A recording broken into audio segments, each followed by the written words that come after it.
हाँ जी, अब अपने एमसीक्यू क्वेश्चंस का अपन रिवीजन कर रहे हैं, तो उसको लेकर के अपन स्टार्ट करते हैं। देखिएगा, तो इंस्टीट्यूट की साइट पे ये एमसीक्यू बैंक जो है, इसकी प्रैक्टिस अपन लोग कर रहे हैं। तो ये नंबर ऑफ क्वेश्चन जितने भी दे रखे हैं उसको सब अपन करेंगे क्लासरूम के अंदर। तो मैं स्टार्ट कर रहा हूँ, समझना शुरू करेंगे, देखते जाएंगे। देखो, सबसे पहले स्टार्टिंग से आपको क्वेश्चन जो है,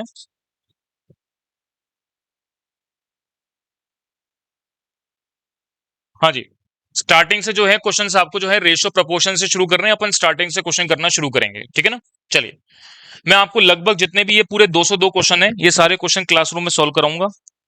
और हो सकता है कि ऊपर नीचे का सीक्वेंस में अलग अलग कर लूं, पर ये क्वेश्चन लगभग सारे ही सॉल्व करेंगे क्लास में। तो आप एक एक करके नोट करते जाएंगे।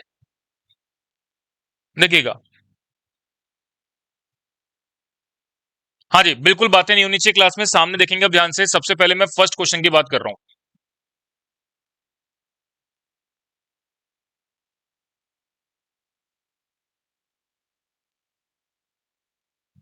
क्वेश्चन नंबर 1, देखिए क्या बोलते हैं। Two numbers are in the ratio 7:9। If the sum of the number is 288, then the smaller number is, smaller number क्या होगा ये आपको बताना है। चलिए, देखिए, दो नंबर्स मैंने सपोज अज्यूम कर लिए, दो नंबर्स को एक्स एंड वाई अज्यूम किया।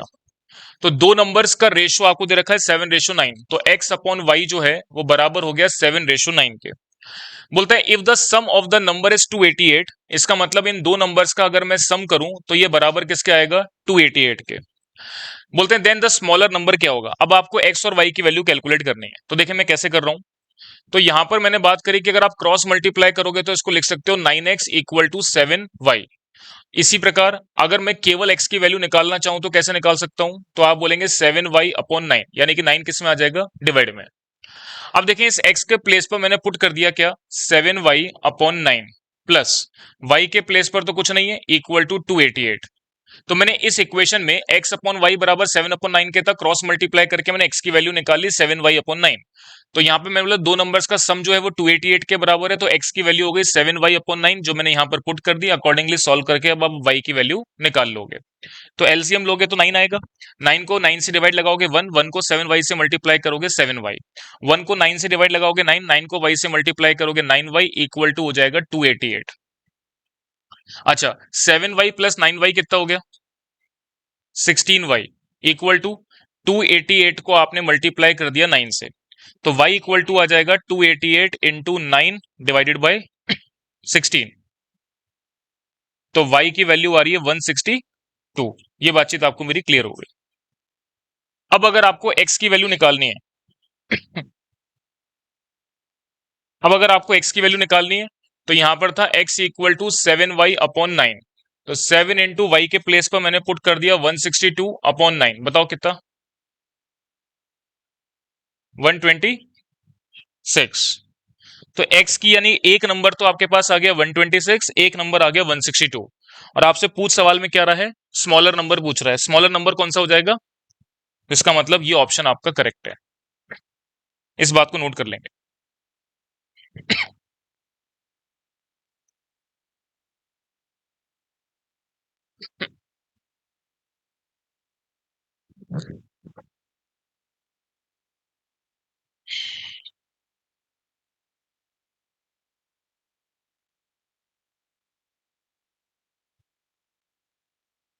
एक एक क्वेश्चन को कायदे से सीक्वेंस वाइज सॉल्व करने का प्रयास करना। हर चीज आपकी एक जगह पे कॉपी पे बढ़िया तरीके से मेंटेन होनी चाहिए।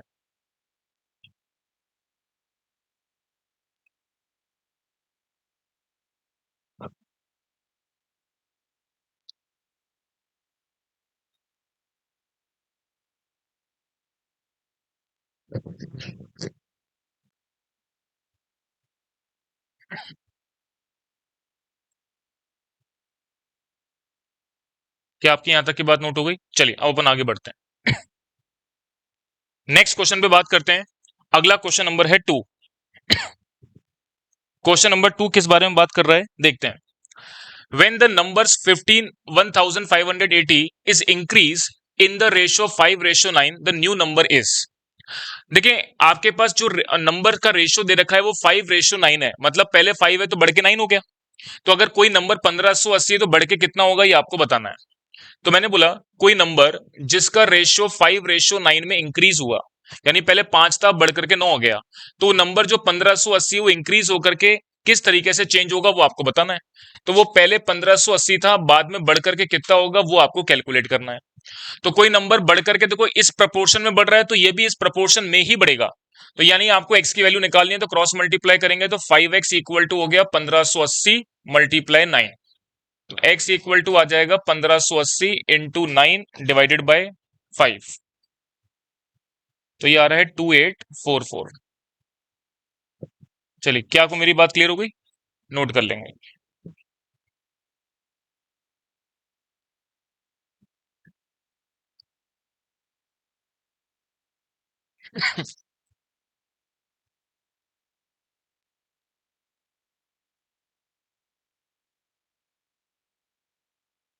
चलिए नेक्स्ट अपन आगे बढ़ेंगे क्वेश्चन नंबर 3 पर।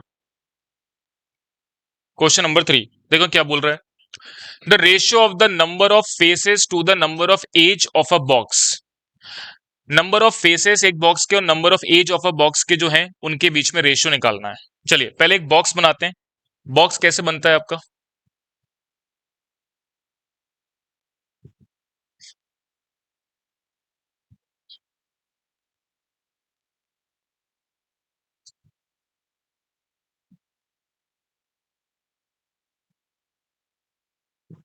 ऐसे ही कुछ बॉक्स बनता है क्या अपना? चलिए अब देखें आगे की बात। Number of faces and number of edge. चलिए ये बोलता है number of faces and number of edge एक बॉक्स के जो है उसके बीच में रेशियो बताना है। फेस की मतलब क्या बात करेंगे, फेस कितने होंगे? तो आप बोलेंगे एक, देखो बॉक्स का एक फेस ये हो गया, एक नीचे वाला फेस हो गया, ऊपर वाला फेस नीचे वाला फेस, तो ये हो गए दो। फिर एक दो तीन चार, और चार और दो कितने हो गए? छह। छह फेस हो गए बस। तो ये छह फेसेस हो गए। ये बात समझ आ गई क्या आपको मेरी? है ना? कोई बॉक्स है, बॉक्स में ऊपर वाला नीचे वाला फेस हो गया, आमने सामने के दो, और आमने सामने के दो चार, और ऊपर नीचे के दो छह। जैसे ये अपना रूम बॉक्स हो गया, तो ऊपर वाला फेस नीचे वाला फेस दो, और एक दो एक दो, तो चार ही हो गए, दो ही हो गए, छह फेस हो गए। एज की बात करते हैं, किनारों की बात करते हैं, सुनना ध्यान से। किनारों की बात कैसे कर रहा हूं मैं? एक किनारा ये हो गया, देखो सामने देखो मैं कैसे बात कर रहा हूं, एक किनारा ये हो गया, एक किनारा ये हो गया, दो हो गए। ठीक है ना? अच्छा, तीन चार पांच छह सात आठ, है ना? बस। एक दो 11 12 हो गए। तीन चार पांच छह, अच्छा साइड वाले तो गिने नहीं, है ना? एक दो तीन चार, ये 12 हो गए। चलो 12 फेसेस, 12 एज हो गए। ये बात देखो कैसे बात करी मैंने। एक किनारा दो किनारा, तीन चार पांच छह सात और आठ, ठीक है ना?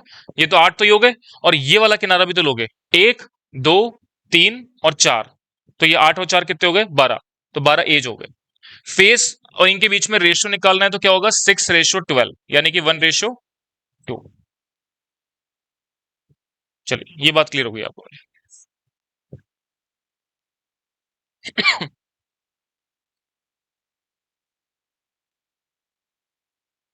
हाँ जी, नेक्स्ट अपन आगे की बात करते हैं, देखिएगा।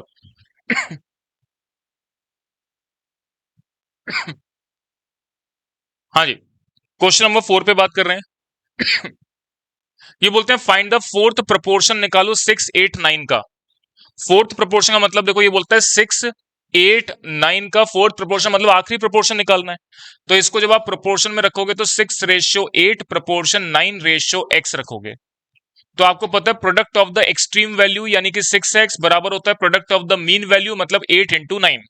तो x इक्वल टू क्या होगा? 8 × 9 डिवाइडेड बाय 6। 2 3 × 6, 2 4 × 8, और 3 3 × 9। तो इसका मतलब x इक्वल टू क्या आ गया? 12। इस पार्ट को नोट कर लेंगे। तो फोर्थ प्रोपोर्शन की वैल्यू होगी 12।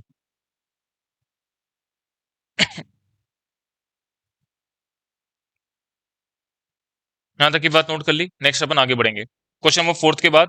नेक्स्ट आगे बढ़ रहा हूं। हाँ जी, इसके बाद बात करते हैं फिफ्थ नंबर के क्वेश्चन पर। Find the compound ratio of 15:8 and 18:4। Compound का मतलब क्या होता है? प्रोडक्ट या मल्टीपल, प्रोडक्ट या मल्टीपल ऑफ ओरिजिनल रेशियोज। तो इसका मतलब 15:8 को 15/8 में लिख सकता हूं, और 18:5 को 18/5 लिख सकता हूं। इसका प्रोडक्ट यानी मल्टीपल निकालना है। तो 5 1 जा 5 3 जा, 2 से काटेंगे 4, इसको 2 से काटेंगे 9। तो अल्टीमेट 9 को 3 से मल्टीप्लाई किया 27, 4 को 1 से मल्टीप्लाई किया 4। तो इसका रेशियो आ जाएगा 27:4। ये बात क्लियर हो गई।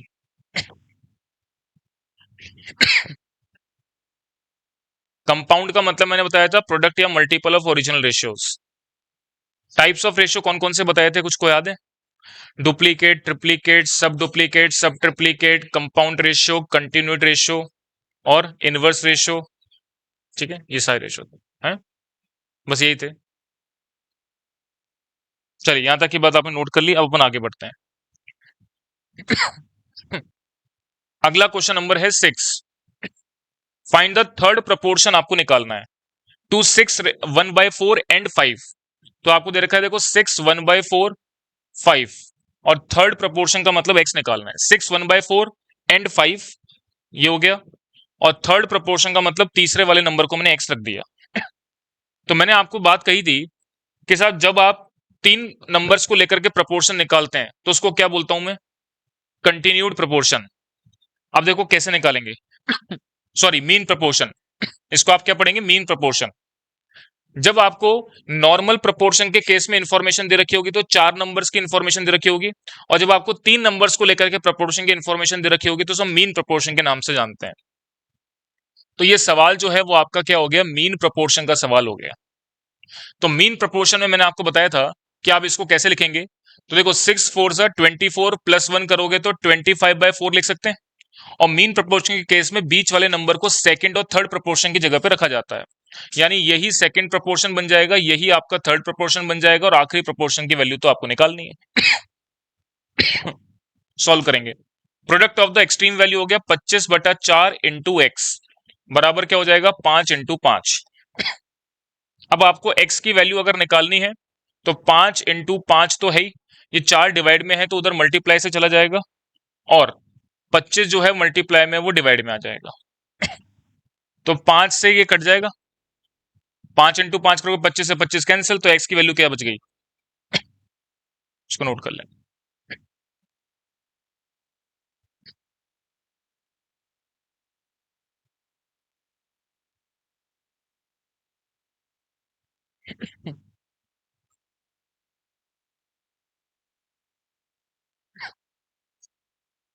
क्या आपको यहां तक की बात नोट हो गई? बढ़े आगे अपन अब। चलिए नेक्स्ट पार्ट पर आगे बढ़ रहे हैं, सिक्स के बाद सेवेंथ क्वेश्चन पर। सेवेंथ क्वेश्चन बोलता है find the duplicate ratio of 8a ratio √4b। इसका आपको क्या करना है? डुप्लीकेट रेशियो निकालना है। डुप्लीकेट रेशियो का मतलब क्या होता है? Square of original ratio. अगर मैं ओरिजिनल रेशियो का स्क्वायर कर दूं तो मुझे डुप्लीकेट रेशियो मिल जाएगा। जैसे मैंने बोला 8a/√4b, इसका डुप्लीकेट रेशियो बनेगा 8a का भी स्क्वायर कर दूंगा मैं, और √4b का भी मैं स्क्वायर कर दूंगा। 8 का स्क्वायर करोगे 64, a का स्क्वायर करोगे a² डिवाइड बाय स्क्वायर से रूट कैंसिल हो जाएगा, तो ओनली क्या बचेगा? 4b। इसको सिंप्लीफाइड करके अगर आप लिखना चाहें तो 4 से काट सकते हैं क्या इसको? 16, तो 16a² और रेशियो क्या आ जाएगा? b। ये आपका आंसर हो जाएगा। इसको नोट कर लो।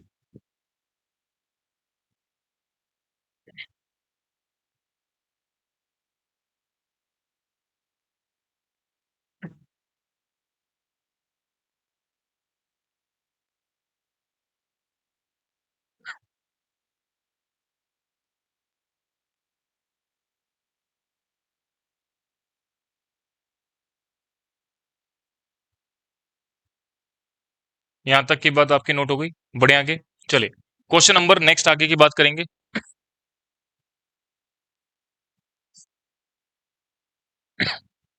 हाँ जी, 8th नंबर का क्वेश्चन देखो किस बारे में बात कर रहा है। A class consists of 48 male students, 23 female students. Find the ratio of the female student to total strength of the class. मुझे तो total strength of the class कितनी होगी जोड़ के बताओ। 71। तो आपको ये बोल रहा है रेशियो निकालना है फीमेल स्टूडेंट्स और टोटल स्ट्रेंथ में।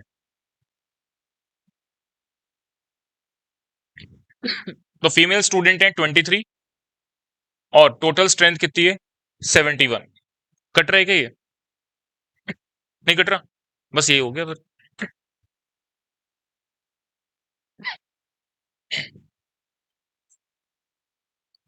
चलिए नेक्स्ट आगे अगला क्वेश्चन पे आएंगे 9th पर। 9th नहीं करना अभी है ना। ये बात क्लियर होगी कि सभी को? बढ़ूं आगे मैं? हाँ जी, 9th क्वेश्चन आपको अभी नहीं करना है। अब देखिए बात करते हैं क्वेश्चन नंबर 10। जो मैं मार्क करा रहा हूं उसको भी थोड़ी सी देर में कराऊंगा मैं आपको, पहले एक बार आप मार्क कर लेंगे उसको।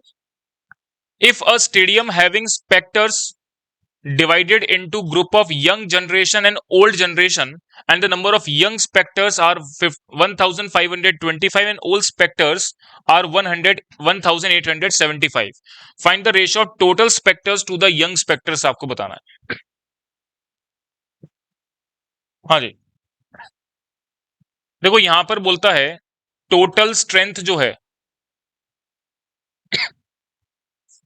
उसका रेशियो किससे लेना है? यंग स्ट्रेंथ से।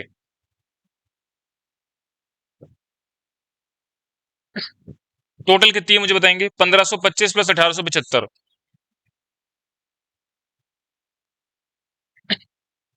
और यंग कितनी है? 1525। सिंप्लीफाइड करके बता सकते हो क्या आप?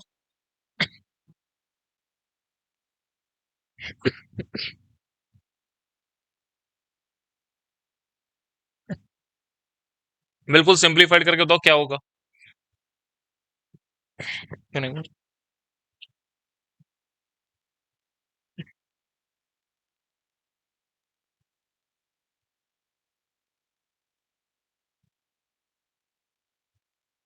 136 रेशियो 61।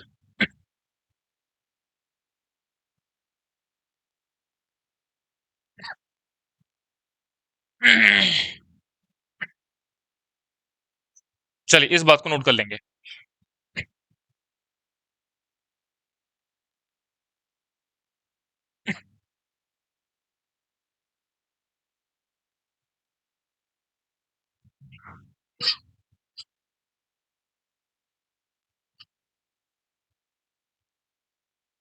चलिए ये बात नोट कर लिया आपने। अब ये रेशियो प्रोपोर्शन के जो सवाल थे वो तो कई बच्चों के पढ़े कई नहीं पढ़े। अब मैं कुछ क्वेश्चन आपसे पूछूंगा वो आपको बताना है ना। चलिए देखेंगे आप। 10th क्वेश्चन तक आपने कर लिया, अभी मैं सारे क्वेश्चन कराऊंगा आपको, जो मैं बोल रहा हूं वही करना है केवल। Question number 13। क्वेश्चन नंबर 13 देखो क्या बोल रहा है। वॉट सम, सम का मतलब मैं क्या बात करता हूं? Principal money will amount to rupees 5480 in 6 years at 10% per annum compounded interest payable half yearly. अब आपको इसमें निकालना है व्हाट सम ऑफ मनी का मतलब प्रिंसिपल मनी क्या होगी ये आपको बतानी है। तो देखो प्रिंसिपल मनी क्या है आपको नहीं पता, जो कि amount to rupees 5480, amount to rupees 5480 में कन्वर्ट हो जाती है। किस रेट से कन्वर्ट होती है? तो रेट ऑफ इंटरेस्ट आपको दे रखा है 10% पर एनम। और टाइम आपको कितना दे रखा है? 6 years का। और ये आपको आगे बोल रहा है कंपाउंडेड हाफ ईयरली। कंपाउंडेड आपको क्या करना है? Half yearly. चलिए बताएंगे प्रिंसिपल मनी क्या आएगी।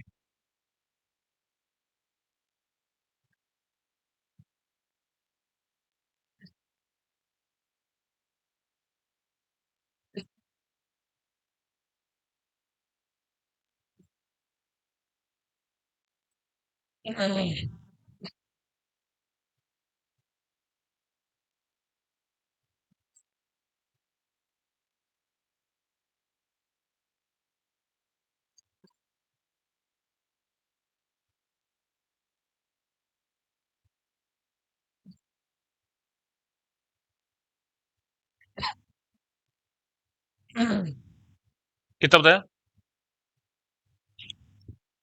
प्रिंसिपल मनी बता रहे 972.6 यार है। हाँ जी, 9841.29। हाँ जी, अब कोई तीसरा आंसर बताओ मेरे को।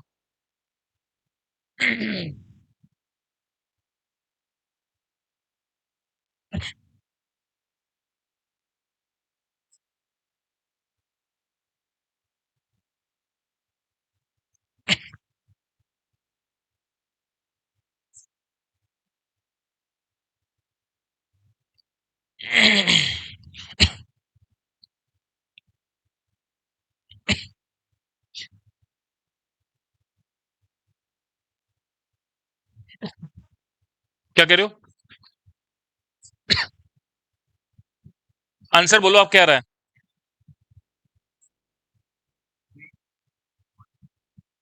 3892 समथिंग आ रहा है, 0.60। चौथा आंसर बताओ कोई ना कोई।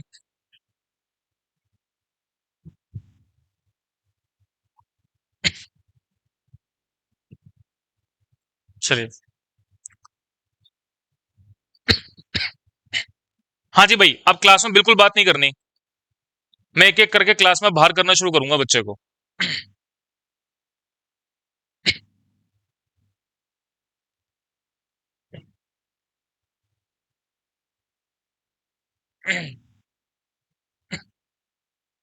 इन चार के अलावा किसका, इसके अलावा और कोई आंसर आ रहा हो?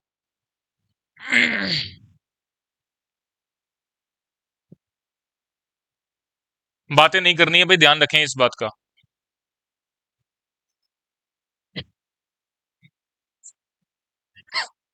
चलिए देखेंगे अब सॉल्यूशन पार्ट। देखिए, मैंने आपको बताया था कंपाउंडेड हाफ ईयरली करते हो तो रेट को आधा करोगे, टाइम को दुगुना करोगे। रेट को आधा करोगे तो रेप्लीकेबल रेट क्या हो जाएगी? 5%। टाइम को दुगुना करोगे तो टाइम कितना हो जाएगा? 12।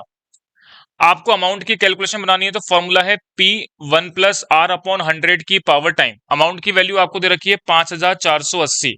प्रिंसिपल वैल्यू आपको निकालनी है, रेट ऑफ इंटरेस्ट हो गई 5%, टाइम पीरियड की इंफॉर्मेशन आपको दे रखी है 12। तो इसका मतलब ये हो गया 1.05 की पावर क्या हो गई? 12। 5480। 1.05 की पावर 12 सॉल्व करो, जो भी वैल्यू आएगी उसको 5480 से डिवाइड दे दो, तो ये वैल्यू आपकी आ जाएगी। तो ये 305 1.46 आ रही है। चलो मैं एक बार करके बता देता हूं आपको। देखिए 1.05 आपने कैलकुलेटर पे लिखा, इसकी होल पावर आपको 12 सॉल्व करना है। तो होल पावर 12 सॉल्व करने के लिए मल्टीप्लाई इक्वल टू प्रेस करोगे तो स्क्वायर में कन्वर्ट हो गया। फिर इक्वल टू प्रेस करोगे, पावर में 3, 4, 5, 6, 7, 8, 9, 10, 11, 12। तो ये 1.7958 समथिंग वैल्यू आ रही है, ठीक है ना। इसको आप क्या करेंगे? एम प्लस में डाल देंगे। हाँ जी भाई, बातें नहीं करनी, एम प्लस में डाल दिए। अब ये वाली वैल्यू इकट्ठा हो गई एम प्लस के अंदर, तो समथिंग वैल्यू को इस वैल्यू से डिवाइड दे देना है। तो समथिंग वैल्यू है 5480। इसको मैं डिवाइड लगाऊंगा जो वैल्यू मेरी एमआरसी में इकट्ठा है, इक्वल टू प्रेस कर देंगे तो यार है 3051.46। तो यहां पर प्रिंसिपल वैल्यू आ रही है 3051.46। चलिए, ये बात मेरी क्लियर होनी चाहिए, नोट कर लेंगे इसको। देखिए, इसमें कुछ क्वेश्चन जो है ना वो गलत हैं, तो मैं भी देखूंगा उनको कि वो गलती जो है उनको कैसे ठीक किया जाए। तो मैं जो आपको आंसर बताते जाऊंगा उसको आप ठीक करते जाएंगे, ठीक है ना।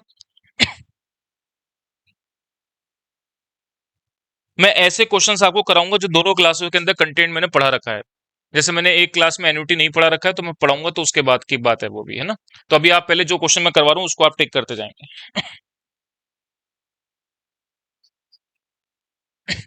ये डायरेक्टली अमाउंट की कैलकुलेशन बनी ना। अब आप कंपाउंड इंटरेस्ट दे रखा होता तो मैं प्रिंसिपल मनी माइनस करता।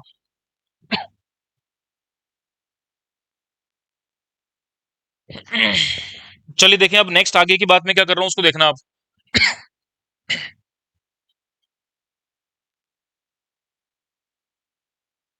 आपको एक क्वेश्चन नंबर दे रखा है 22। ये क्या बोल रहा है? Find the six term of the series आपको बताना है। सीरीज दे रखी है आपको 128, 139, 150, 161, 172, 183। ये फाइंड क्या करना है आपको? नेक्स्ट 6 टर्म आपको बतानी है ऑफ सीरीज। बेकार सवाल है।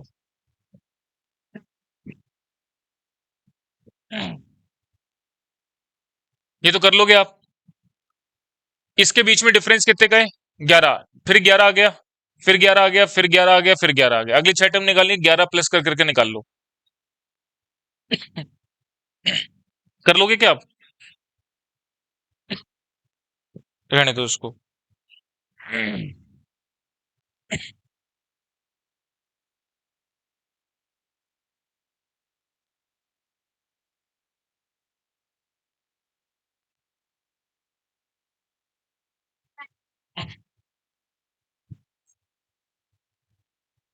नहीं समझ में आई की बात आपको? अरे भाई बातें क्या कर रहे हो आप लोग? ये मजाक है क्या क्लास को?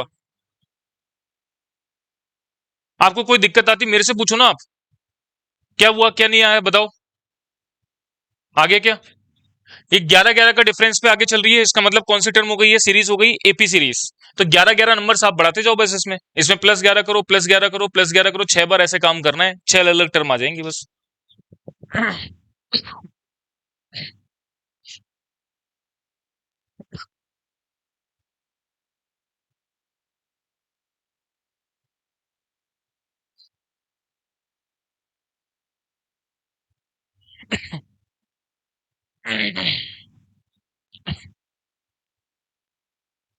अगला सवाल देखो। अगला सवाल बोल रहे हैं 66, 71, 76, 81। ये एक सीरीज जा रही है। इसमें देखो 66 में अगर आप 5 जोड़ोगे तो कितना बनेगा? 71। 5 जोड़ोगे तो 76। 5 जोड़ोगे 81, 5 जोड़ोगे 86, 5 जोड़ोगे 91, 5 जोड़ोगे 96। ये कहां तक जा रहा है आपका? 666, 671, 676, ये आगे चलता चला जा रहा है। With n term in the series, what will be the value of d बतानी है। डी का मतलब क्या होता है? Difference between two term. कितना हो गया? 5। इसका सही आंसर क्या हो जाएगा?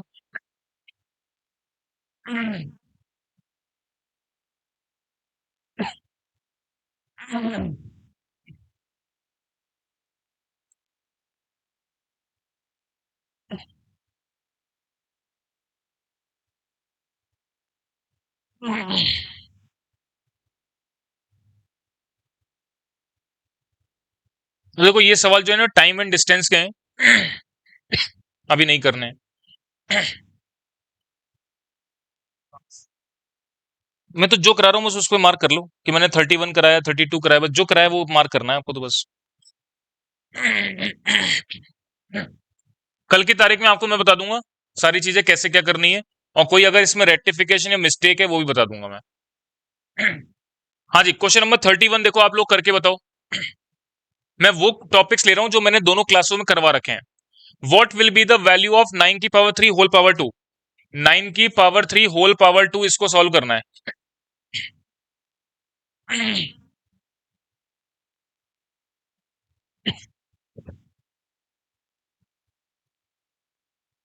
हाँ जी बताएंगे इसमें से।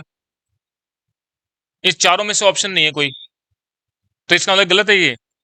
कौन सा ऑप्शन है? B option. तो वही तो दिमाग लगाना है। सामने देखें भाई, अरे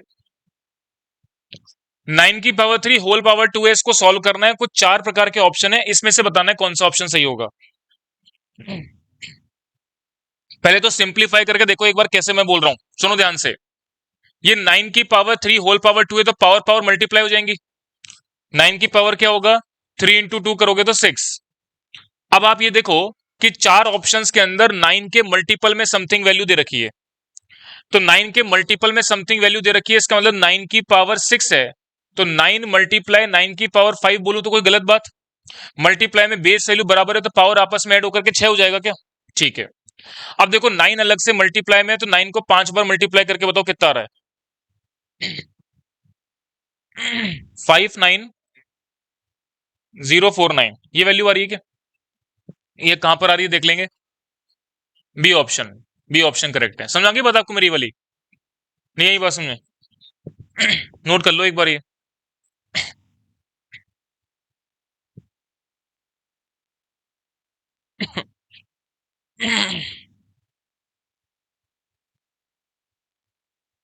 चलिए आगे बढ़े। अब क्वेश्चन नंबर 32 पर मैं बात कर रहा हूं, देखेंगे ध्यान से।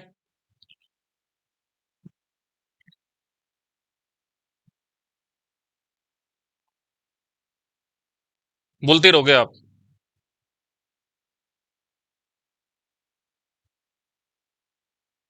कब समझोगे इन चीजों को? छोटे बच्चे हो क्या 5 साल के? देखिएगा अगला क्वेश्चन क्या बोल रहा है। What will be the value, इसकी कैलकुलेशन बनानी है। 3 की पावर 6 मल्टीप्लाई 3 की पावर 4। जो भी बच्चा दूसरे की मदद से क्वेश्चन को करने का प्रयास कर रहा है ना, उसका दिमाग चल ही नहीं रहा। एग्जाम में गलती करोगे 100% है। 3 की पावर -2 खुद से सॉल्व करने की कोशिश करो, और नहीं बने तो सामने केवल मेरे को सुनने का प्रयास करो बस। मल्टीप्लाई क्या है? 3 की पावर 6, इसको सॉल्व करना है। हाँ जी।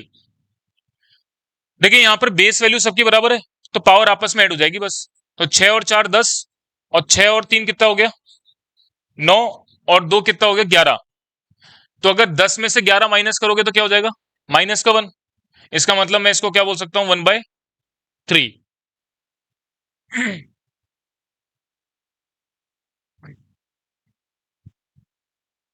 अच्छा ये प्लस का 6 है क्या? प्लस का 6 है, सॉरी, ठीक है। तो देखो इसको आप कैसे लिखोगे? 6 और 6 12 4 16।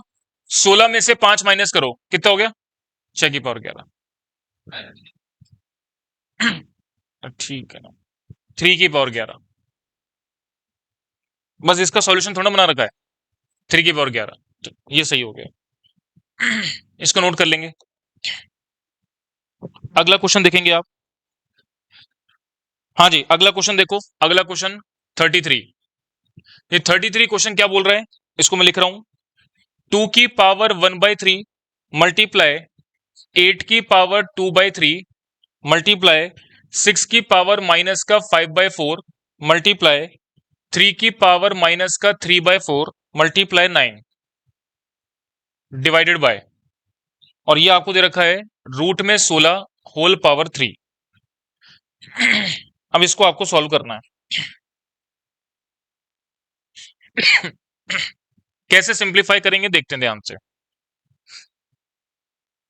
सॉल्यूशन पार्ट समझना मैं कैसे काम कर रहा हूं। देखिए सबसे पहले जितने भी सिंपलेस्ट मल्टीपल बनाने का कोशिश कर सकते हैं वो करें। तो मैंने इसको देखो कैसे लिखा। 2 की पावर 1/3 मल्टीप्लाई, इस 8 को मैं क्या लिख सकता हूं? 2 की पावर 3 होल पावर क्या हो जाएगी? 2/3 मल्टीप्लाई, ये 6 की पावर माइनस का 1/4 है, इसको रेसिप्रोकल करके अगर नीचे लेके आएंगे पावर में साइन चेंज हो जाएगा क्या? तो इसका मतलब मैंने 6 की पावर क्या लिख दिया? प्लस का 5/4। इसी प्रकार इसकी पावर माइनस में है, तो मैं रेसिप्रोकल करके नीचे लेकर के आऊंगा, पावर में साइन चेंज हो जाएगा, तो ये हो जाएगा आपका प्लस का 3/4। ये मल्टीप्लाई 9 में है ही, तो इसको मैं 3 की पावर 2 लिख सकता हूं। ये बात क्लियर होगी आपको मेरी? चलिए मल्टीप्लाई सामने देखेंगे, अब समझने पे फोकस कर लो, फिर उसके बाद नोट कर लेना। अब देखो इस वैल्यू को आप कैसे लिखेंगे, ध्यान से सुनना मैं क्या बात कह रहा हूं। जैसे मान लीजिए मैंने 5 √5 लिखा, तो इसको आप कैसे पढ़ते हो? 5 की पावर 1/2। अच्छा मैं √5 की पावर यहां पर 3 लिखा, तो आप इसको कैसे पढ़ोगे? 5 की पावर 1/3। √5 की पावर इधर मैंने 5 लिख दिया, तो इसको कैसे पढ़ोगे? 5 की पावर 1/5। तो देखो मैं इसको कैसे बोल रहा हूं, इस 16 को क्या मैं 2 की पावर 4 बोल सकता हूं? 2 को 4 बार मल्टीप्लाई करोगे 16 आएगा, होल पावर में 3 है, तो होल पावर में मैंने 1/3 कर दिया। तो मैं इस स्टेप को कैसे लेकर के आया, ये बात आपको क्लियर होनी चाहिए। अब इसको मैं सिंपलिस्ट करने का प्रयास करूंगा। 2 की power 1/3 multiply, power power multiply होंगे, 3 से 3 कैंसिल होगा, तो ये हो जाएगी 2 की पावर 2, और मल्टीप्लाई आपके पास है 3 की पावर 2 डिवाइडेड बाय। अब देखें आगे की बात, इसको मैंने कैसे लिखा। इस 6 की पावर 5/4 को मैं कैसे लिखने का प्रयास कर रहा हूं। 6 की पावर 5/4 है, देखो मैं कैसे लिख रहा हूं। 6 को क्या मैं 2 × 3 लिख सकता हूं, और होल पावर आपके पास क्या है? 5/4। तो क्या इसको मैं 2 की पावर 5/4 मल्टीप्लाई 3 की पावर 5/4 लिख सकता हूं? भाई दोनों की पावर 5/4 है, तो मैं 2 की पावर भी 5/4 लिख दिया, 3 की पावर भी 5/4 लिख दिया। तो मैंने इसको अलग अलग कर दिया। आप इसको ऐसे ही बोल सकते हैं, जब दो चीजों की पावर सेम है तो दोनों को मल्टीप्लाई करके सेम लिख देंगे, तो दोनों का मल्टीप्लाई 6 की पावर 5/4 आ जाएगा। तो इसका मतलब मैंने क्या करा, इस 2 की पावर भी 5/4 लिख दिया, 3 की पावर भी 5/4 लिख दिया, इसमें कोई दिक्कत थोड़ी ना हुई। ये बातचीत समझ में आ गई। तो मैंने यहां पर इसकी जगह पर लिखा 2 की पावर 5/4 मल्टीप्लाई 3 की पावर 5/4। ये बात क्लियर हो गई। इसी प्रकार मैंने इसको लिखा 3 की पावर 3/4, और इसको मैंने क्या लिखा, 2 की पावर मल्टीप्लाई करेंगे तो क्या हो जाएगा, 4/3। ये बातचीत समझ में आ गई आपको मेरी। तो ये स्टेप से ये स्टेप कैसे आए, सभी को क्लियर हो गया कि ये वाला। चलिए अब सिंप्लीफाई करते हैं। देखिए मल्टीप्लाई में बेस वैल्यू बराबर है, पावर आपस में ऐड हो जाएगी। तो यानी कि मुझे बताओ 1/3 और +2 करेंगे तो कितना आएगा, 7/3 लिख सकते हैं क्या इसको, है? तो 2 की पावर क्या हो गया, 7/3। अच्छा इनटू क्या हो गया, 3 की पावर 2। इसको आप कैसे लिखेंगे, मल्टीप्लाई में बेस वैल्यू बराबर है, पावर आपस में ऐड हो जाएगी। तो इसको ऐड करो एक बार, 5/4 प्लस 4/3 करेंगे कितना आएगा। तो मैंने 5/4 प्लस 4/3 किया, तो 4 को 3 का एलसीएम आ जाएगा 12। तो ये हो गया 3, 3 को 5 से मल्टीप्लाई किया 15, प्लस 3 को किया तो 4, 4 को 4 से मल्टीप्लाई किया तो 16, 16 और 15 कितना हो गया, 30, 31, 31/12। तो इसका मतलब मैंने यहां पर लिख दिया 2 की पावर 31 डिवाइड बाई 12। ये बात क्लियर हो गई मेरी। अच्छा यहां पर आप क्या लिखेंगे, 3 की पावर 5/4, 3/4 का टोटल करो कितना आ रहा है। क्या 5/4 और 3/4, तो 5/4 प्लस 3/4 टोटल कितना करो कितना आएगा, तो 8/4 आ जाएगा, है ना। और 8/4 को क्या लिखोगे, 2। ये बात क्लियर हो गई आपको मेरी। अब 3 की पावर 2 से 3 की पावर 2 कैंसिल हो गया, ये बात क्लियर हो गई। अच्छा अब सुनो मेरी बात को ध्यान से, मैं कैसे बात करूंगा। आंसर देखो आप, आंसर किस रूप में दे रखा है, ये कुछ दे रखा है, ये कुछ दे रखा है, और ये कुछ दे रखा है ना। ये सॉल्यूशन से नन ऑफ द अबव का एक सॉल्यूशन आपको दे रखा है। तो अगर मैं यहां पर थोड़ा सा बात करूं, इसको अगर आप सिंप्लीफाई करते हो तो इसको क्या लिखोगे, देखो 2 की पावर 1/4 ऐसे लिखेंगे, ठीक है। अच्छा इसको कैसे लिखोगे आप, 1/2 की पावर 1/4, और ये तो 2 है ही। तो आप ये देखो कि कुछ ऐसा कंडीशन बन रहा है क्या आपका, उसको देखते हैं अपन। तो 7/3 बड़ा है कि 31/12 बड़ा है, वो आप ऊपर जाकर के चेक कर लेते हैं। देखो 2 की पावर 7/3 तो है ही, ऊपर है ना। इसको मैं रेसिप्रोकल करके ऊपर लेके जाऊंगा, पावर में साइन चेंज हो जाएगा। तो इसका मतलब 2 की पावर माइनस का 31/12 में ले सकता हूं क्या इसको, पावर में साइन चेंज हो गया। अच्छा मल्टीप्लाई में बेस वैल्यू बराबर है, पावर आपस में ऐड हो जाएगी क्या। तो इसका मतलब 7/3 माइनस क्या हो जाएगा, 31/12। इसको सॉल्व करो देखो, तो एलसीएम लोगे कितना आएगा, 12। 3 को 12 से डिवाइड लगाओगे कितना आएगा, 4। 4 को 7 से मल्टीप्लाई करो क्या आ रहा है, 28, माइनस 12 को 12 से डिवाइड लगाओगे 1, 1 को 31 से मल्टीप्लाई करोगे तो 31। ये कितना हो गया, माइनस का 3/12। तो इसका मतलब इसको आप क्या बोल सकते हैं, माइनस का 1/4 बोल सकते हैं। तो इसका अल्टीमेट रिजल्ट क्या आ गया, 2 की पावर माइनस का 1/4 आ गया। अब ये माइनस का ये आ रहा है आंसर आपका, है ना। तो देखो इसको मैं कैसे लिखूंगा, आप इसको लिखा मैंने 1/2 की पावर, क्या ऐसी कोई कंडीशन बन रही है क्या, ये बन गई, ठीक है। इसका मतलब कौन सा ऑप्शन सही है, ये वाला ऑप्शन सही है। चलिए एक बार आप इसको नोट करने का प्रयास करें। बात समझने की बस ये है कि मैं समझा रहा हूं तो समय लग रहा है, लेकिन आप जब सॉल्व करना स्टार्ट करेंगे तो अपने हिसाब से रफ कैलकुलेशन करते जाओगे, फटाफट करते जाएंगे। चलिए नोट करेंगे एक बार इसको।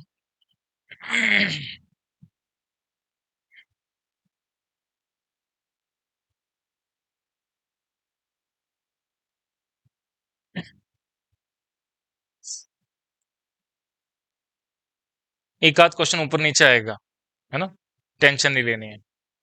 एक आध क्वेश्चन नहीं आएगा, 5 से 6 क्वेश्चन आएंगे ऊपर नीचे, तो कोई बात नहीं। तो आपको जल्दी भी कर सकते हैं, 1 मिनट में हो सकता है क्वेश्चन सॉल्व है। कोई एक आध क्वेश्चन मान लीजिए 2 मिनट ले लिया तो क्या दिक्कत है, 50 मिनट, 60 मिनट का पेपर है, और 50 मिनट आपको अगर 50 क्वेश्चन करने के 1-1 मिनट लेते हो तो है। कई क्वेश्चन ऐसे होंगे जो सेकंडों में हो जाएंगे, थ्योरेटिकल क्वेश्चन आएगा, वो आप इसको देख करके अपने आप टिक कर दोगे, समय बच गया ना आपके पास। कई क्वेश्चन ऐसे होंगे जो 2-3 मिनट ले लेंगे, तो कोई दिक्कत थोड़ी ना है उसके अंदर। भाई आपको 50 मिनट की जगह 60 मिनट मिल रहे हैं, मतलब 10 मिनट तो वैसे ही सरप्लस मिल रहे हैं। और कई क्वेश्चन ऐसे होंगे जो विद इन सेकंड्स में हो जाएंगे, तो उनसे भी सरप्लस टाइम मिल गया। तो सरप्लस टाइम आपका 15 मिनट इकट्ठा हो गया।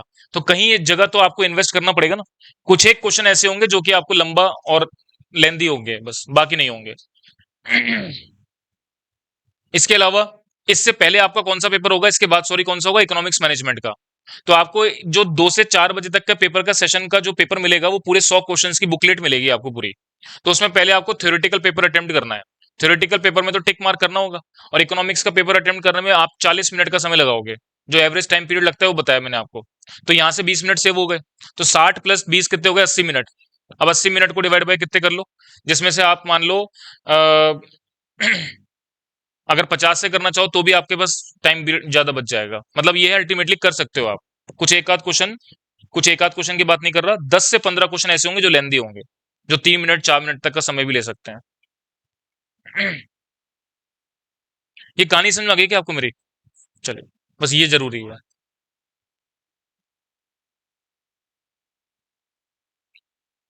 नोट कर लेंगे।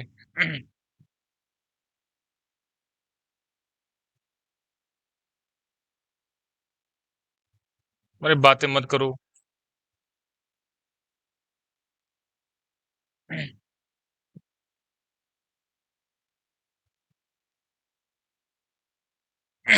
ये बात समझ में आ गई सभी को? आप सुनो ध्यान से एक बार। ये जो क्वेश्चन है ना आगे के, ये आप एक बार घर से चेक करके आना, देख करके आना, ठीक है ना। इसमें कुछ क्वेश्चंस के अंदर मिस्टेक है जो मैंने अभी आइडेंटिफाई करी है थोड़ी देर पहले ही, है ना। तो कल मैं इन 202 क्वेश्चंस को एक बार देख लूंगा, अगर किसी क्वेश्चन में मिस्टेक होगी तो मैं रेक्टिफाई करा दूंगा, ठीक है ना। बाकी क्वेश्चन अपन अगली क्लास में करेंगे। चलिए, धन्यवाद। The mean daily salary paid to the male and female employees आपको क्वेश्चन में गिवन है। Male to female employees ratio in the company क्या होगा वो आपको बताना है। तो पहली बात तो इन्फॉर्मेशन गिवन क्या है उसको लेकर के बात करते हैं। तो जैसे मान लीजिए मैंने बात करी कि साहब x/1, इसका मतलब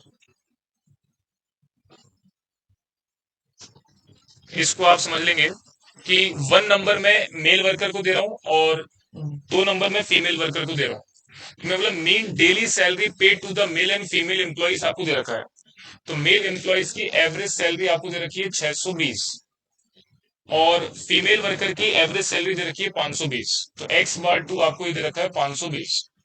नंबर ऑफ मेल वर्कर कितने हैं ये आपको नहीं पता, तो ये मैंने ट्रीट कर लिया यहाँ पर मेल को, और ये ट्रीट कर लिया मैंने फीमेल को। नंबर ऑफ मेल वर्कर कितने हैं ये आपको नहीं पता, नंबर ऑफ फीमेल वर्कर कितने हैं ये भी आपको नहीं पता। इसके अलावा आपसे बोलते हैं mean daily salary paid to all employees. All employees को मतलब मेल और फीमेल को मिलाकर के एवरेज सैलरी है, मेन सैलरी आपको कितनी दे रखी है, 600। तो यानी x/12 की वैल्यू जो है वो आपको गिवन है 600। अब आपसे पूछ क्या रहा है, पूछ ये रहा है कि male to female employee ratio in the company क्या है। यानी मेल और फीमेल के जो भी नंबर ऑफ एम्प्लॉइज है उनका रेशियो बताना है आपको। रेशियो का मतलब क्या हो गया, n1/n2। इसकी वैल्यू क्या होगी ये कैलकुलेट करके बताना है।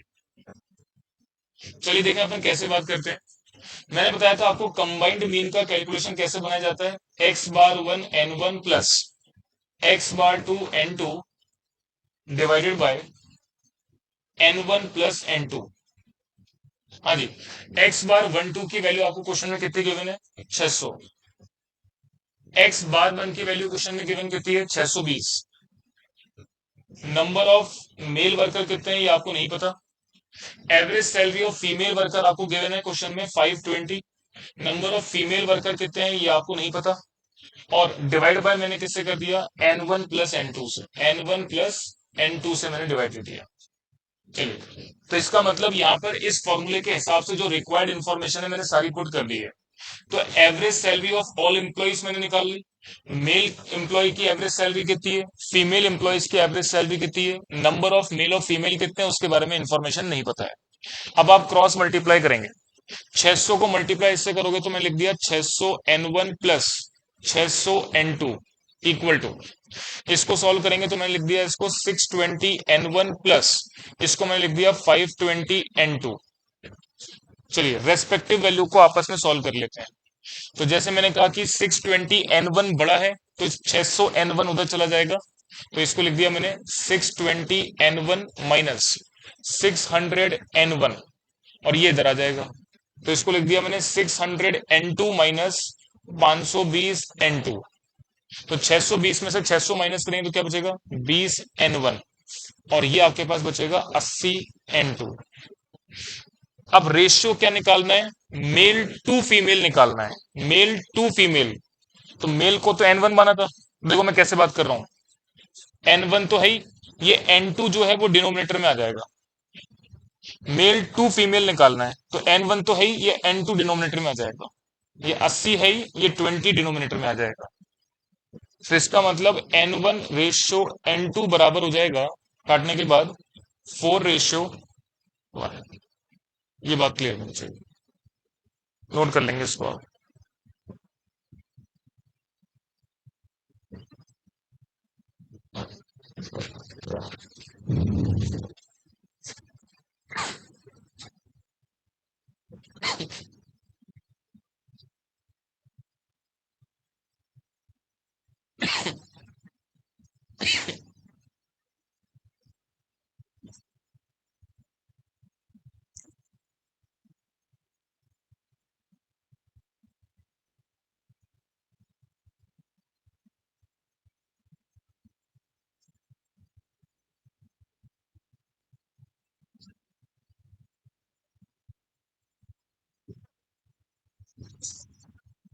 चलिए यहां तक की बात नोट हो गई।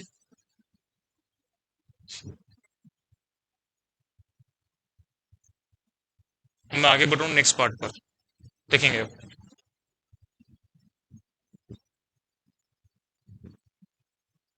अब इस क्वेश्चन के बाद नेक्स्ट आगे की बात करते हैं। The pass result of 50 students who took up a class test given below, ये आपको दे रखा है।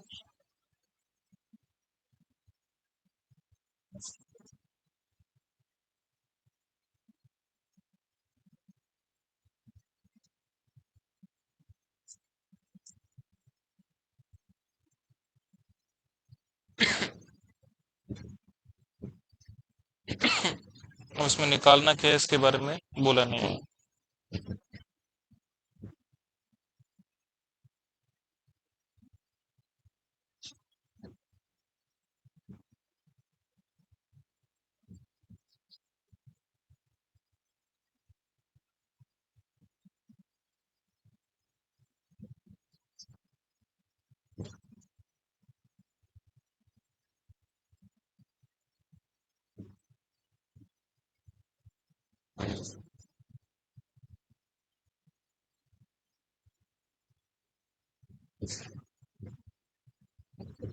ये इन्फॉर्मेशन अपने आप में इनकम्प्लीट इन्फॉर्मेशन है, होल्ड करो, मैं बाद में बताऊंगा देख करके इसको कि इसमें क्या मिसिंग है। क्वेश्चन नंबर में बात कर रहा हूँ 31-32 पर, देखिएगा। For a certain frequency table which has only being partly reproduce below for which the mean is 1.46। तो नंबर ऑफ एक्सीडेंट और फ्रीक्वेंसी के बारे में इंफॉर्मेशन आपको गिवन है। सिग्मा एफ की वैल्यू 200, अननोन फ्रीक्वेंसी आर, तो यानी अननोन फ्रीक्वेंसी आपको कैलकुलेट करनी है। चलिए देखेंगे अब। ये 1.46 आपको क्या दे रखा है, ये आपको मीन वैल्यू दे रखी है। तो देखें एक्स सीरीज, और ये हो गई आपके पास फ्रीक्वेंसी। एक्स सीरीज दे रखी है आपको 0 1 2 3 4 5, 0 1 2 3 4 एंड 5। फ्रीक्वेंसी की इंफॉर्मेशन है 46, F1, F2 25, F2 25 और 10 और 5। चलिए सिग्मा एफ की वैल्यू सवाल में गिवन है 200, ये आपको दे रखा है, और आपको अननोन फ्रीक्वेंसी की वैल्यू निकालनी है। चलिए अर्थमेटिक मीन की कैलकुलेशन जब आप बनाते हैं तो किसने बनाते हैं, डिस्क्रीट सीरीज के अंदर sigma F x upon sigma F. तो यानी एफ को एक्स से मल्टीप्लाई करेंगे, एफ एक्स बनाएंगे, ये हो गया 0, ये हो गया F1, ये हो गया 2 × F2, ये हो जाएगा 75, 40 और 5 5 25। टोटल कर लेंगे तो सिग्मा एफ एक्स की वैल्यू आ जाएगी। तो ये हो गया 140 प्लस F1 प्लस 2 F2, ये वैल्यू आपकी सिग्मा एफ एक्स की आ गई। अब अगर आप मीन वैल्यू निकालते हैं तो फॉर्मूला है sigma F x divided by sigma F. Arithmetic mean की इंफॉर्मेशन सवाल में क्वेश्चन में कितनी गिवन है? 1.46। सिग्मा एफ एक्स की वैल्यू दे रखी है आपको 140 plus F1 plus 2 into F2 divided by sigma F की वैल्यू आपको दे रखी है 200। चलिए सॉल्व कर लेंगे। तो यहां पर आप मल्टीप्लाई करो 200 को एक 1.46 से, बताओ कितना आ रहा है? ये हो गया 140 प्लस F1 प्लस 2 F2। तो ये 140 इधर माइनस से आ जाएगा। 2 F2 इक्वल टू 152। ये आपके पास एक पर्टिकुलर इक्वेशन बन गई। ये बातचीत क्लियर हुई क्या आपको मेरी? तो हमने ये F1 प्लस 2 F2 बराबर किसके कर लिया? 152 के कर लिया। अब मैं एक और इक्वेशन बनाऊंगा, देखो यहां पर कैसे, समझना ध्यान से। देखिए मैं यहां से इक्वेशन को कैसे बना रहा हूं, उस बात को समझना। 25 और 10 कितने? 35 और 5 40। 40 और 46 कितने हो गए? 86। तो इसका मतलब मैं इसको बोल सकता हूं F1 प्लस F2 प्लस 86 बराबर किसके होगा? 200 के। F1 प्लस F2 इन सबको जोड़ोगे तो सिग्मा एफ की वैल्यू कितनी? 200 आ रही है। तो इसका मतलब मैं यहां से बोल सकता हूं कि F1 प्लस F2 ये उधर माइनस से जाएगा कितना? 114। तो इस प्रकार से एक इक्वेशन आपके सामने ये बन गई। ये बात क्लियर हुई क्या आपको मेरी? अब यहाँ पे इन दोनों इक्वेशंस की मदद से आपको F1 F2 की वैल्यू निकालनी है। तो देखो मैं इक्वेशन को सॉल्व कैसे करूंगा। तो कोई भी एक इक्वेशन को ऊपर लिख लो, कोई भी एक इक्वेशन को नीचे लिख लो। तो देखें इक्वेशन को सॉल्व करने का तरीका। तो ये वाली इक्वेशन आपको दे रखी है F1 plus 2 F2 equal to आपको दे रखा है 152। दूसरी इक्वेशन दे रखी है F1 plus F2 equal to 114। देखिए मैंने आपको बताया था जब भी आप इक्वेशन सॉल्व करते हैं तो कोई भी एक कोरोस्पॉन्डिंग फैक्टर बराबर करते हैं, चाहे F1 का करो चाहे F2 का करो। पर इस इक्वेशन में बराबर करने की जरूरत नहीं है। क्यों? ऑलरेडी बराबर आपको दे रखी है। तो आपको क्या काम करना है? नीचे वाली इक्वेशन में साइन को चेंज करना है। F1 कैंसिल हो जाएगा, 2 में से एक माइनस करोगे तो एक F2 बचेगा। कितना? 38। तो यहां पर F2 की वैल्यू आ गई 38। अब F2 की वैल्यू किसी भी इक्वेशन में पुट करोगे तो F1 की वैल्यू आ जाएगी। तो जैसे मान लो मैंने इक्वेशन नंबर 2 में पुट कर दिया, तो F1 की वैल्यू आ जाएगी 114 माइनस 38, 76। ये F1 की वैल्यू आ गई। तो 76 और 38 ये आपका आंसर हो जाएगा। नोट कर लेंगे इसको।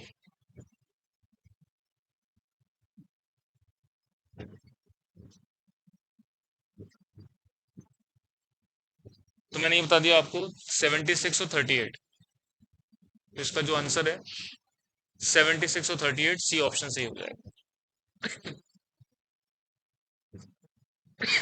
ये बात हो गई नोट सभी की। चलिए अब आगे बढ़ते हैं।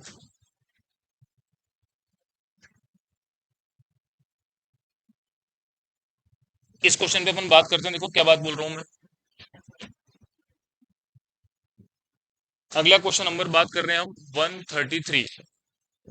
सम of the deviation of a certain number of the observation measure from 4 is 72 and the sum of the deviation of the observation from 7 is -3। Mean of the observation is आपको बताना है क्या होगा।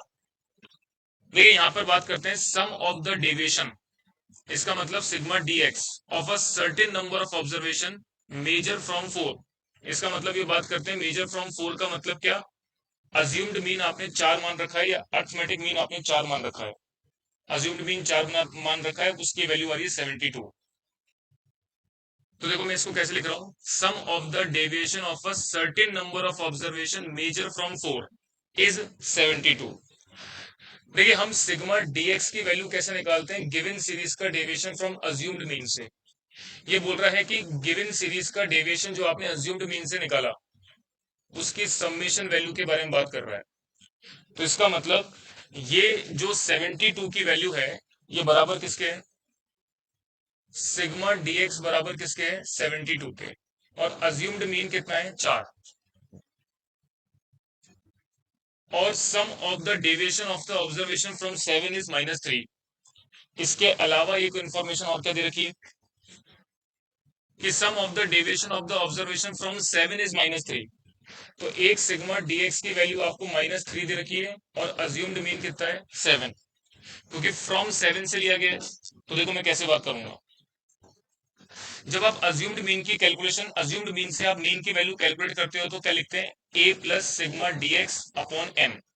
किस तरीके से कैलकुलेट करते हैं, तो मैंने यहां पर बात करी कि एक पर्टिकुलर सिचुएशन में कैलकुलेशन पार्ट आपको दे रखा है 4 प्लस सिग्मा डीएक्स की वैल्यू कितनी है 72 divide by number of observations, नहीं पता कितने हैं। दूसरी सिचुएशन में भी आपके पास अज्यूम्ड मीन कितना है 7 प्लस सिग्मा डीएक्स की वैल्यू कितनी है -3, नंबर ऑफ ऑब्जर्वेशन आपको नहीं पता कितने हैं। तो आप यहां से एन की वैल्यू निकाल लेंगे। एन की वैल्यू देखो कैसे निकालोगे, ये इधर आ जाएगा माइनस से प्लस से, तो 72 डिवाइडेड बाई एन, ये माइनस की वैल्यू इधर प्लस से आ जाएगी तो ये हो जाएगी 3/n। 7 उधर है ही, 4 उधर माइनस से चला जाएगा, कितना बच गया इधर 3। और यहां पर सॉल्व करोगे तो n आपके पास एलसीएम आ जाएगा, तो n से n कैंसिल हुआ तो 72 प्लस n से n कैंसिल हुआ तो क्या बचा 3, तो ये 3 डिवाइड में आ जाएगा। तो इसका मतलब ये आपके पास बचा 75 इक्वल टू 3n। तो n की वैल्यू कितनी आ जाएगी 25। निकालना आपको क्या है, निकालना आपको है मीन ऑफ द ऑब्जर्वेशन निकालना है। एन की वैल्यू चाहे इसमें पुट कर दो चाहे इसमें पुट कर दो, मीन वैल्यू मिल जाएगी, किसी भी इक्वेशन में पुट कर सकता है। तो देखिए मैंने कैसे बात करी, अर्थमेटिक मीन निकालने के लिए A plus sigma D X upon M. तो अज्यूम्ड मीन मान लीजिए मैंने पहले केस में पुट करी, तो यहाँ पर आपको दे रखा है 4 plus 72 divide by number of observation है 25, कितना है यानी 2.8, ये हो गया 6.8। चाहे आप दूसरी कंडीशन में पुट करोगे तो भी 6.8 आएगा। जैसे मैंने इसको कैसे करके बताया, इसको मैंने बोला अर्थमेटिक मीन निकालना है, तो वही फॉर्मूला है A plus sigma D X upon N. तो इसका मतलब अज्यूम्ड मीन आपके पास कितना है 7 प्लस ये है माइनस का 3 डिवाइडेड बाय एन की वैल्यू कितनी है 25। तो देखो मैंने कैसे बात करी, 3 को 25 से डिवाइड दो, जो भी वैल्यू आएगी उसको 7 में से माइनस कर दो। देखो क्या ये 6.8 आ रही है क्या, तो दोनों सिचुएशन से वैल्यू बराबर आएगी, इसको नोट कर लेंगे।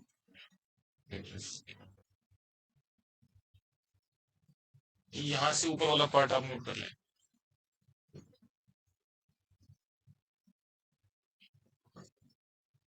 ये एज इट इज मॉड्यूल का क्वेश्चन है, क्लास में कराया हुआ है मेरा, सेंट्रल टेंडेंसी के चैप्टर में।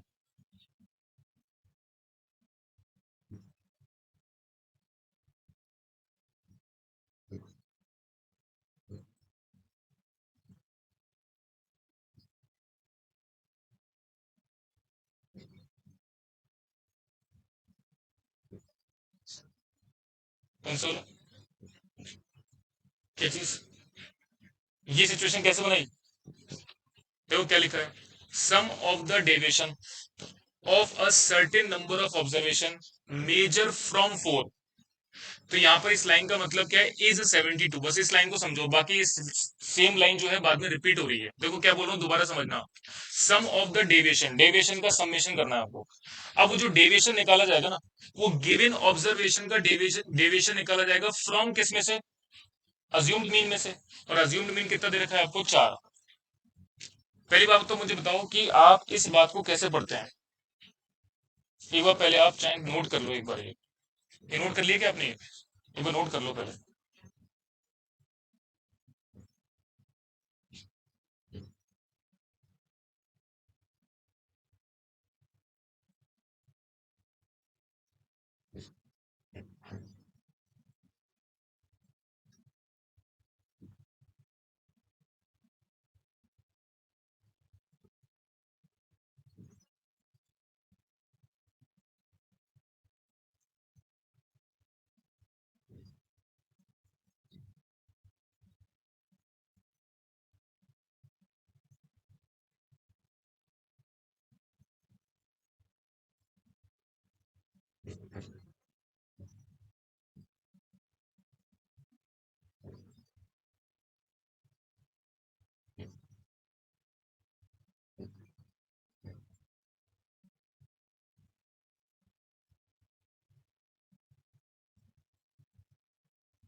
क्या आपने नोट कर लिया यहाँ तक की बात? चलो सुनो ध्यान से, मैं क्या बात बोल रहा हूँ। सामने देखो एक बार, शॉर्टकट मेथड में जब मैं अज्यूम्ड मीन के थ्रू मीन निकलवाता हूं तो फॉर्मूला क्या है? A plus sigma D x upon N, ये फॉर्मूला है क्या? ये पता है आपको? सेंट्रल टेंडेंसी में अर्थमेटिक मीन की कैलकुलेशन तीन मेथड से मैंने बताई थी, direct method, shortcut method, step deviation method. तो इसमें एक शॉर्टकट मेथड मैंने आपको बताया था। शॉर्टकट मेथड मैंने बताया था सब x bar equal to assumed mean plus sigma D x upon n. अब मेरा सवाल ये है कि जो आप सिग्मा डी एक्स निकालते थे वो कैसे निकालते थे? तो आप बोलते साहब डेविएशन आप निकालते थे कैसे? गिवन सीरीज का डेविएशन फ्रॉम से निकालते थे, अज्यूम्ड मीन में से निकालते थे, ऐसे तो करते थे भाई। जब आप एक्चुअल मीन से डेविएशन निकालोगे तो अर्थमेटिक मीन लोगे, और अज्यूम्ड मीन से डेविएशन निकालोगे तो गिवन सीरीज का डेविएशन किससे होगा? अज्यूम्ड मीन से। अब इसकी वैल्यू कौन सी कंसिडर करनी है? समेशन वाली। तो इसका मतलब सिग्मा डीएक्स की वैल्यू क्या बोलूंगा? Sigma x minus assumed mean. ये बातचीत सुनाई कि आपको मैंने क्या बोली? अब देखो यहां पर इस लाइन को पढ़ो, क्या लिखा है? सम ऑफ द डेविएशन, जो भी डेविएशन निकालोगे उसका समेशन, जो भी डेविएशन निकालोगे उसका समेशन। ठीक है साहब। Of a certain number of observation measure from four. From four मतलब, फ्रॉम का मतलब से। जो डेविएशन आपने निकाला गिवन ऑब्जर्वेशन का, वो फ्रॉम किस से निकाला? फोर से निकाला। तो इसका मतलब ए क्या हो गया? अज्यूम्ड मीन हो गया। तो आपने जो डेविएशन निकाला, जो डेविएशन आपने निकाला वो ऑब्जर्वेशंस का निकाला, किस में से निकाला? फ्रॉम फोर में से निकाला। फ्रॉम फोर में से निकाला तो मतलब ये ए क्या हो गया? फोर। और ये जो डेविएशन निकाला आपने एक्स माइनस अज्यूम्ड मीन से, उसका समेशन वैल्यू क्या है? इज, आगे क्या वर्ड लिखा है? इज 72। तो सम ऑफ द डेविएशन का जो समेशन वैल्यू है वो कितनी दे रखी है? 72। यानी इसकी वैल्यू कितनी दे रखी है? 72। नंबर ऑफ ऑब्जर्वेशन आपको नहीं पता। ये बातचीत समझ आएगी? मैंने क्या बोली? सम ऑफ द डेविएशन, डेविएशन का summation of a certain number of observation measure from four. तो जो डेविएशन निकाला वो आपने किस में से निकाला? फोर में से निकाला। तो फोर तो क्या हो गया? अर्थमेटिक मीन हो गया, सॉरी अज्यूम्ड मीन हो गया।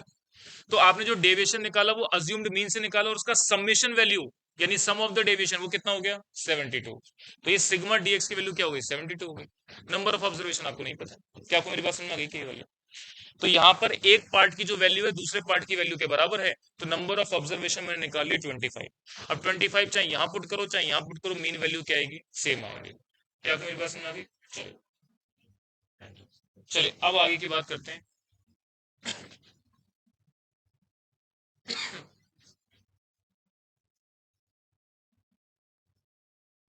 चलिए अब देखिए अगला क्वेश्चन क्या बोल रहा है आपको ये। 134, ये बोलते हैं साहब the mean of a certain number of item is 42। कुछ नंबर ऑफ ऑब्जर्वेशन है जिसका अर्थमेटिक मीन आपको 42 दे रखा है। If one more item 64 is added to the data, the mean become क्या हो जाता है? 44। The number of item in the original data कितना था ये आपको बताना है। पहली बात तो इन्फॉर्मेशन क्या अवेलेबल है उसको एक बार लिख लेते हैं। देखो कैसे करेंगे। बोलते हैं mean of a certain number of observation is 42। तो mean of a certain observation आपको नहीं पता, लेकिन उसका अर्थमेटिक मीन कितना आ रहा है? इसको मैंने एक्स मान लिया। और सर्टेन नंबर ऑफ ऑब्जर्वेशंस का अर्थमेटिक मीन कितना आ रहा है? 42। तो the mean of a certain number of items नहीं पता आपको, वो एन बोल दिया मैंने, उसका मीन वैल्यू कितना है? 42। तो सर्टेन नंबर ऑफ ऑब्जर्वेशंस को मैंने एक्स मान लिया, उसका अर्थमेटिक मीन कितना आ रहा है? 42। तो यानी कि एक्स नंबर ऑफ ऑब्जर्वेशन है, उनका मीन निकालोगे तो कितना आएगा? 42 आएगा। One more item 64 is added to the data. अगर 64 का एक डेटा में ऐड कर दूं तो मीन बिकम कितना हो जाएगा? 44। तो एक नया मीन जो है वो आपका बन जाएगा कितना? 44। नया मीन क्या बन जाएगा? 44। और एक नंबर ऑफ आइटम आपने ऐड किया, तो ये नंबर ऑफ आइटम क्या हो गए? एक्स प्लस वन हो गए। अब वो डेटा जो आपने ऐड किया वो तो अलग बात है। तो the number of item in the original data, original data में नंबर ऑफ आइटम कितने थे ये बताना है। अच्छा, आपने जो एक एडिशनल आइटम ऐड किया है उसकी वैल्यू कितनी है? जो एडिशनल वैल्यू आपने ऐड करी है उसकी वैल्यू आपको दे रखी है 64। सुनो ध्यान से एक बार, एडिशनल वैल्यू ऐड करी है उसकी वैल्यू कितनी है? 64। अब देखो मैं कैसे सॉल्व करूंगा उस बात को समझना। सबसे पहले पहले इंफॉर्मेशन के हिसाब से आपको ये बात पता है कि एक्स बार बराबर क्या होता है? Sigma x upon N. तो अगर मुझे सिग्मा एक्स की वैल्यू निकालनी है तो कैसे निकालूंगा? एक्स बार को एन से मल्टीप्लाई करके। एक्स बार की वैल्यू दे रखी है 42 मल्टीप्लाई एन कितना है एक्स, तो सिग्मा एक्स की वैल्यू कितनी हो गई आपके पास 42x हो गई। ये बात आपको मेरी क्लियर हो गई। तो सिग्मा एक्स से आप क्या समझते हैं, जो भी ऑब्जर्वेशन है उन सभी ऑब्जर्वेशन का मैं टोटल करूंगा तो वो इस वैल्यू के बराबर आएगा। ठीक है, अब देखो आगे की बात। अब दूसरे केस में अगर मैं अर्थमेटिक मीन निकालता हूं तो इसका फॉर्मूला भी क्या होगा, सिग्मा एक्स अपॉन एन। यहां पर जो सिग्मा एक्स की वैल्यू निकालोगे वो कैसे निकालोगे, एक्स बार को एन से मल्टीप्लाई करके। ठीक है, अब देखें यहां पर मैंने कैसे बात करी, एक्स बार की वैल्यू यहां पर कितनी दे रखी है 44, और एन की वैल्यू मैंने कितनी बोल दी X plus one. Number of observation कितने हो गए एक्स प्लस वन। ये आ गई आपके पास सिग्मा एक्स की वैल्यू, और एडिशनल वैल्यू आपको दे रखी है 64। किसको, नहीं नहीं, उसको सॉल्व करने से पहले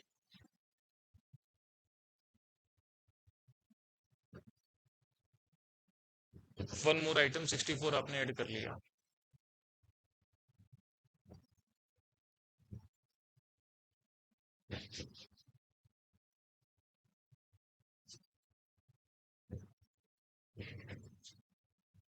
N number of observation x increase हो गया।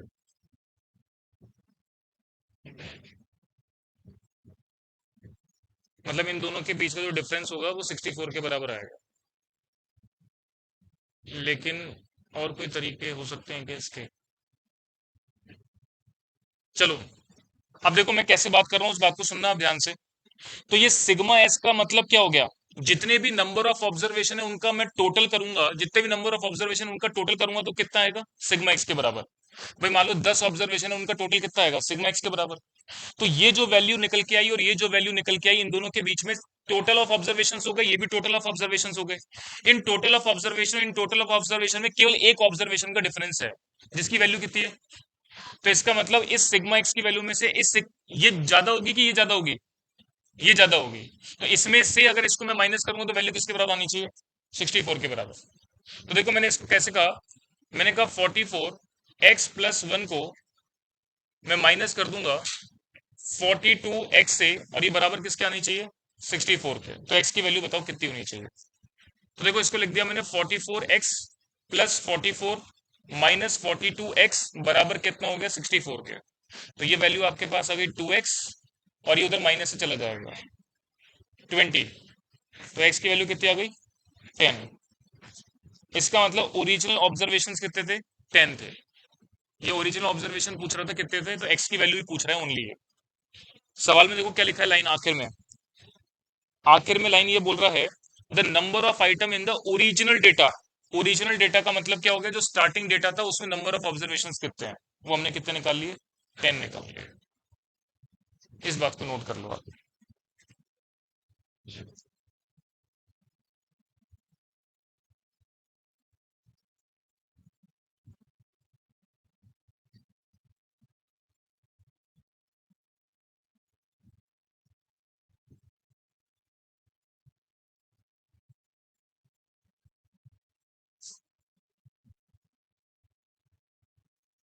हाँ जी, क्या आपको मेरी बात समझ में आ गई ये वाली।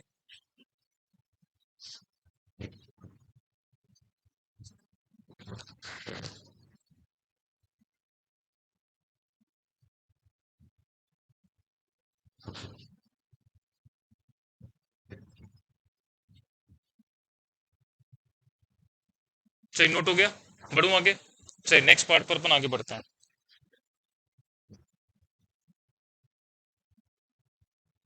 हाँ जी, अगला क्वेश्चन नंबर 135 आपको क्या कह रहा है, the weighted average from the following observation is 46.23। यानी वेटेड एवरेज आपको दे रखा है, प्राइस पर टन की इंफॉर्मेशन आपको गिवन है, टन परचेस कितना है इसकी इंफॉर्मेशन है, सिंपल एवरेज ऑफ ऑब्जर्वेशन आपको निकालना है। चलिए देखें अपन कैसे बात करते हैं। वेटेड एवरेज का मतलब आप इसको ऐसे समझ लें कि एक एक्स सीरीज गिवन है और एक उसका वेट गिवन है। तो एक्स सीरीज की इंफॉर्मेशन आपको दे रखी है कितनी 45.60, 45.60, इसके अलावा 50.70, 50.70, और तीसरी ऑब्जर्वेशन आपको नहीं पता, जो कि क्वेश्चन मार्क के रूप में दे रखी है, मैंने उसको एक्स लिख दिया। वेट की इंफॉर्मेशन दे रखी है 135, 40 एंड 25। तो ये हो गया 135, 40 एंड 25। ये आपको वेट की इंफॉर्मेशन दे रखी है। और ये वेटेड एवरेज की वैल्यू कितनी बता रहा है? 46.2x। तो यानी कि x bar of weighted average क्या था, कितना हो गया? 46.23। चलिए अब इसको कैलकुलेट करते हैं। सिग्मा डब्ल्यू कितना आ रहा है? 200। हाँ जी। सिग्मा डब्ल्यू एक्स निकालेंगे आप, मल्टीप्लाई करो, कितना आ रहा है?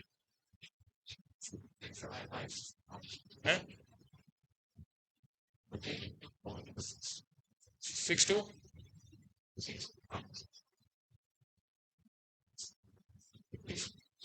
इसको मल्टीप्लाई करो, 20। टोटल बताएंगे इसका कितना आ रहा है?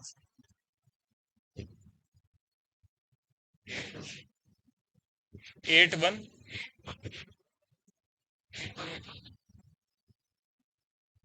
प्लस 25। चलिए अब आप वेटेड मीन कैलकुलेट कर लो। Sigma W X upon sigma W. तो ये मीन वैल्यू आपको कितनी दे रखी है? 46.23 इक्वल टू, ये वैल्यू हो गई 8184 प्लस 25x, और डिवाइडेड बाय आपको कितना दे रखा है? सिग्मा डब्ल्यू, जो कि कितना है? 200 का। 200 को आप मल्टीप्लाई कर दो 46.23 से, इसको मल्टीप्लाई करो, 92 इक्वल टू 8184 प्लस 25x। तो 25x इक्वल टू, ये माइनस से जाएगा, 1062। चलिए तो x की वैल्यू बता दो।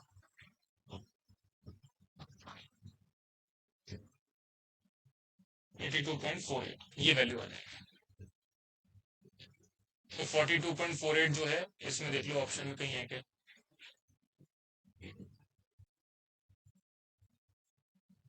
ये वाला क्वेश्चन है ना, 42.48। कोई बात नहीं,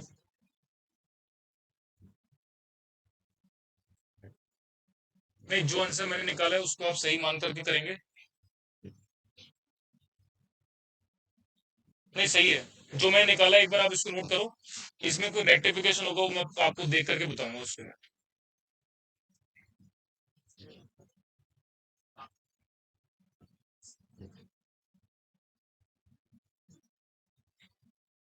अच्छा। अच्छा सिंपल एवरेज पूछ रहा है, अपने एक्स की वैल्यू निकाल ली, बिल्कुल सही। तो अभी अपन मीन निकाल लेंगे, पहले इतना नोट कर लो। सिंपल एवरेज कितना आएगा? एक्स की जगह वैल्यू पुट कर दो, और ये जो समेशन करोगे उसको 200 से डिवाइड दे दो।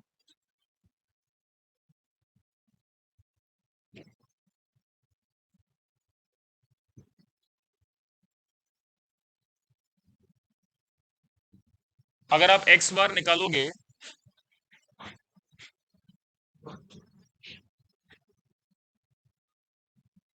ये तो एवरेज वैल्यू तो निकाली रखी है ना।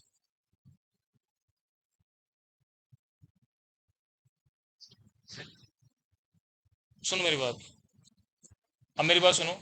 ये क्या एवरेज वैल्यू दे रखी है इसने? तो अगर ये सिंपल एवरेज पूछ रहा है तो ये तो ऑप्शन में है ही, तो इसका मतलब आपको ये करना ही नहीं है, तो डायरेक्टली आंसर आ गया, है ना? लेकिन अब मेरी बात सुनो, ये गलत पूछा है इसने, और ऑप्शन में गलत दिए हैं। इसको देना ये चाहिए था कि मिसिंग वैल्यू निकालनी है। तो मिसिंग वैल्यू की वैल्यू कितनी आएगी? 42.48 आएगी, ठीक है ना, वो आएगी। अब जैसा दिया है वैसा करना है अपने को ना।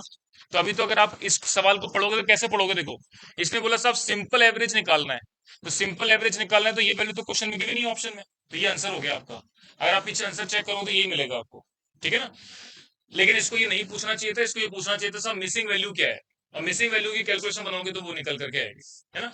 तो इसमें देखो कई सारी चीजें कुछ गड़बड़ दे रखी है, मेरे को चेक करना है, तब जा करके मैं इसको कंफर्म करूंगा कि ये सही है कि क्या गलत है ना? तो यहाँ पर अगर इस सवाल को अकॉर्डिंगली पढ़ते हैं, तो सिंपल एवरेज के लिए डायरेक्टली क्वेश्चन में गिवन थी, तो इसका सॉल्यूशन करने की आवश्यकता नहीं है। चलिए, ये नोट कर लिया कि आपने यहाँ तक का? चलिए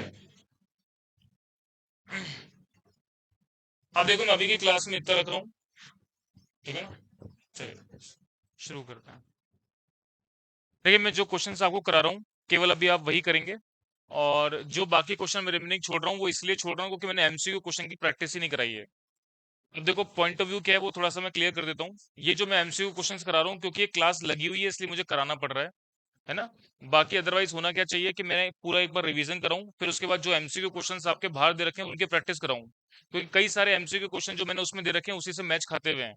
अब वो थ्योरेटिकल डिस्कशन करूंगा जब वो चीज समझ में आएगी।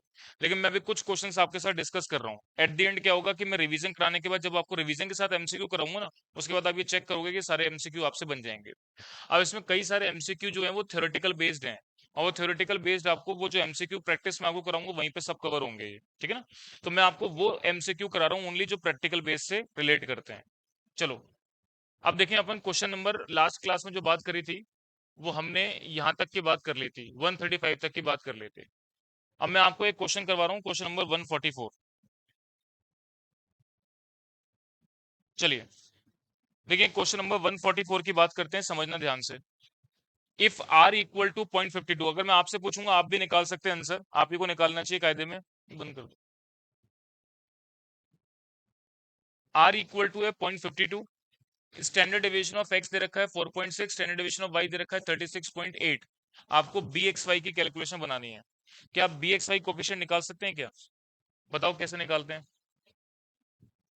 बी एक्स वाई कोफिशिएंट को कैलकुलेट करने का तरीका मैंने क्या बताया था? R multiply standard deviation of x upon standard deviation of Y. तो बी एक्स वाई कोफिशिएंट को कैलकुलेट करने का फॉर्मूला था r multiply standard deviation of x upon standard deviation of y. इसमें वैल्यू को पुट कर देंगे बस। कोरिलेशन आपको दे रखा है 0.52 multiply standard standard deviation of x आपको दे रखा है 4.6 और स्टैंडर्ड डेविएशन ऑफ वाई आपको दे रखा है 36.8। चलिए बताएं कितना होगा। 0.065। तो ये आपके पास बी एक्स वाई कोफिशिएंट की वैल्यू आ गई। चलिए 0.065, इसका मतलब ये ऑप्शन आपका करेक्ट है। ठीक है, चलिए अब अपन आगे बढ़ते हैं नेक्स्ट पार्ट पर। इसके बाद ये क्वेश्चन आपको भी नहीं करना, जो मैं बोलूंगा सिर्फ वही करना है आपको। अगला क्वेश्चन आप करेंगे ये क्वेश्चन नंबर 148। अपने आप ही करके बताना है। देखो, if r square equal to 0.3 दे रखा है एंड बी एक्स वाई की वैल्यू माइनस का 1.5 दे रखी है, बी वाई एक्स आपको बताना है। चलो ये नहीं होगा, देखो एक बार।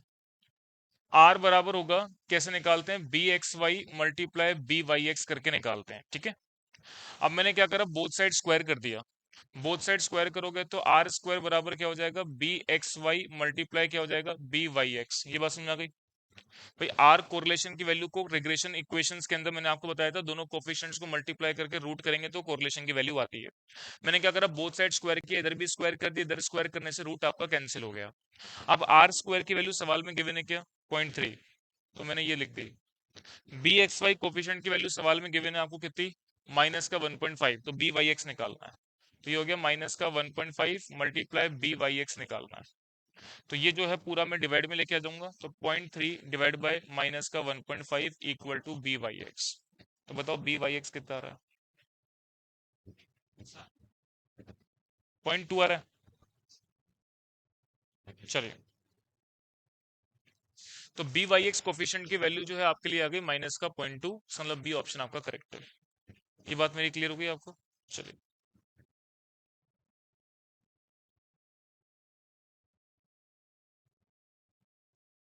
चलिए नेक्स्ट अपन आगे बढ़ते हैं, देखेंगे अब 148 क्वेश्चन के बाद अब आगे की बात करूंगा मैं। हाँ जी, अगला क्वेश्चन आपको दे रखा है,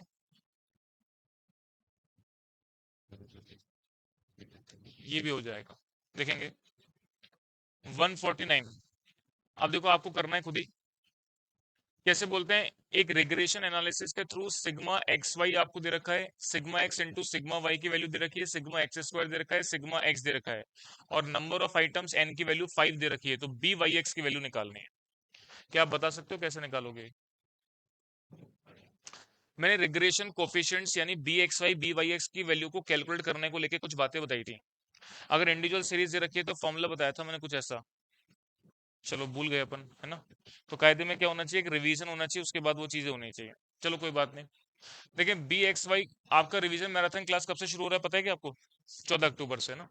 बी एक्स वाई कोफिशिएंट को वैल्यू को कैलकुलेट करने का तरीका क्या है? N sigma x y multiply sigma x into sigma y divided by y से रिलेटेड इन्फॉर्मेशन बाद में दे रखी है तो वाई की वैल्यू नीचे आएगी, तो n sigma y square minus sigma y का होल स्क्वायर, ये बताया था कि मैंने आपको। लेकिन आपको बी एक्स वाई थोड़ा निकालना है, यहाँ पर क्या निकालना है? B y x. तो बी वाई एक्स की वैल्यू को कैलकुलेट करने का फॉर्मूला है n sigma x y minus sigma x into sigma y divided by x बाद में दे रखा है तो एक्स से रिलेटेड इन्फॉर्मेशन नीचे आएगी, तो माइनस सिग्मा एक्स का होल स्क्वायर। ये बात आपको मेरी क्लियर हो गई। अब इसमें जो जो इन्फॉर्मेशन की रिक्वायरमेंट है वो क्वेश्चन में गिवन है, उसको आप पुट कर देंगे। देखिए एन की वैल्यू आपको दे रखी है 5, तो 5 multiply sigma x y. Sigma x y की वैल्यू दे रखी है 1355.25, तो मैंने लिख दिया 1355.25 की वैल्यू मैंने यहाँ पर लिख दी, minus sigma x into sigma Y. Sigma x into sigma Y की वैल्यू दे रखी है 6396, तो मैंने यहाँ पर लिख दिया 6396 divided by n sigma x square. N की वैल्यू कितनी है? 5 multiply sigma x square. Sigma x square की वैल्यू दे रखी है 591.50, ये हो गई 591.50 माइनस सिग्मा एक्स का होल स्क्वायर। सिग्मा एक्स का होल स्क्वायर का मतलब 52 का होल स्क्वायर कर देंगे आप, तो 52 का होल स्क्वायर कर देंगे, बताइए कितना आएगा? अपने आप सॉल्व करो, बताओ कितना आएगा।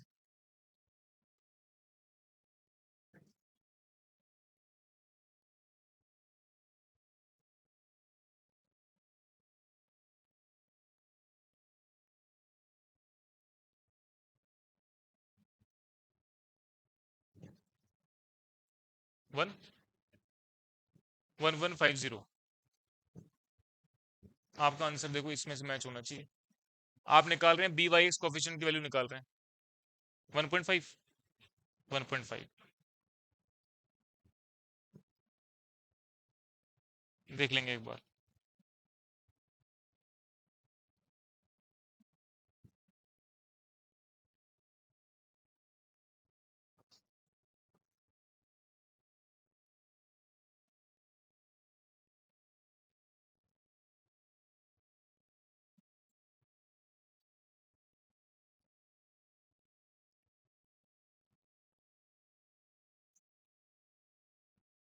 क्या आपने यहाँ तक की बात नोट कर ली क्या? चलिए अब नेक्स्ट अपन आगे बढ़ते हैं। देखिए क्वेश्चन नंबर नेक्स्ट अपन आगे की बात करते हैं। अब अगला क्वेश्चन आपको बताना है 150 का। देखिएगा, ये बोलते हैं एक्स बराबर इक्वल टू एक इक्वेशन दे रखी है, वाई बराबर एक इक्वेशन दे रखी है, टू रिग्रेशन इक्वेशन है, कोरिलेशन कोफिशिएंट आपको एक्स और वाई के बीच में निकालना है। अब ये क्वेश्चन तो आपको अपने आप करना है। देखो एक्स बराबर आपको दे रखा है क्या? 1.36 वाई, 1.36 वाई माइनस का 5.2, माइनस का 5.2, और वाई बराबर आपको दे रखा है 0.61 एक्स, 0.61 एक्स और 0.61 एक्स प्लस 1.51 प्लस 1.51, ये आपको दे रखा है। और बोल रहे हैं कोरिलेशन की वैल्यू निकालो। तो मैंने आपको एक तरीका कुछ बताया था कि आइडेंटिफाई ऑफ रिग्रेशन इक्वेशन, उससे रिलेटेड कुछ बातचीत करी थी। रिग्रेशन इक्वेशन को आइडेंटिफाई कैसे करते हैं? तो किसी भी एक इक्वेशन को एक्स ऑन वाई मानते हैं, किसी को वाई ऑन एक्स मानते हैं। क्योंकि ये इक्वेशन आपको इन टर्म्स ऑफ एक्स दे रखी है, ये एक्स ऑन वाई वाली इक्वेशन हो गई। ये in terms of why they रखी है तो वाई ऑन एक्स वाली इक्वेशन हो गई। अब यहाँ पर वाई के साथ वाली वैल्यू को कोफिशिएंट पढ़ेंगे, कौन सा कोफिशिएंट? B x Y. और ये कोफिशिएंट कौन सा कराएगा? B y x. दोनों को मल्टीप्लाई करके रूट करोगे तो कोरिलेशन नहीं आ जाएगा। एक्स ऑन वाई वाली इक्वेशन का मतलब क्या होता है? जब इक्वेशन को आप इन टर्म्स ऑफ एक्स पढ़ते हैं तो means x equal to 1.36 y minus का 5.2। फिर मैंने आपको बताया था ये वाई के साथ वाली वैल्यू को क्या पढ़ते हैं अपन? कोफिशिएंट। तो इसका मतलब वाई के साथ वाली वैल्यू को कोफिशिएंट कौन सा पढ़ेंगे? बी एक्स वाई, जो कि कितना दे रखा है? 1.36। ये बात आपको क्लियर है? अच्छा एक और बात समझना, दूसरी इक्वेशन मैंने यहाँ पर क्या कही है? Y on x. Y on x equation का मतलब होता है कि इक्वेशन को इन टर्म्स ऑफ वाई लिखेंगे। तो इन टर्म्स ऑफ वाई आपके पास इक्वेशन लिख रखी है y equal to 0.61 x plus 1.51, और यहाँ पर एक्स के साथ वाली वैल्यू को कोफिशिएंट पढ़ेंगे, और इस कोफिशिएंट का नाम क्या होगा? B y x. तो बी वाई एक्स की वैल्यू हो गई 0.61। चलिए अब कोरिलेशन की वैल्यू निकालने के लिए आप कैसे करेंगे? कोरिलेशन बराबर होगा रूट में b x y multiply b y x. तो मैंने यहाँ पर इक्वल टू रूट में 1.36 को मल्टीप्लाई कर दिया 0.61 से, मल्टीप्लाई करके रूट करो, बताओ कितना? 0.91। चलिए इस बात को आप नोट कर लेंगे। आप सुबह वाली क्लास में नहीं थे शायद। हाँ, नहीं थे।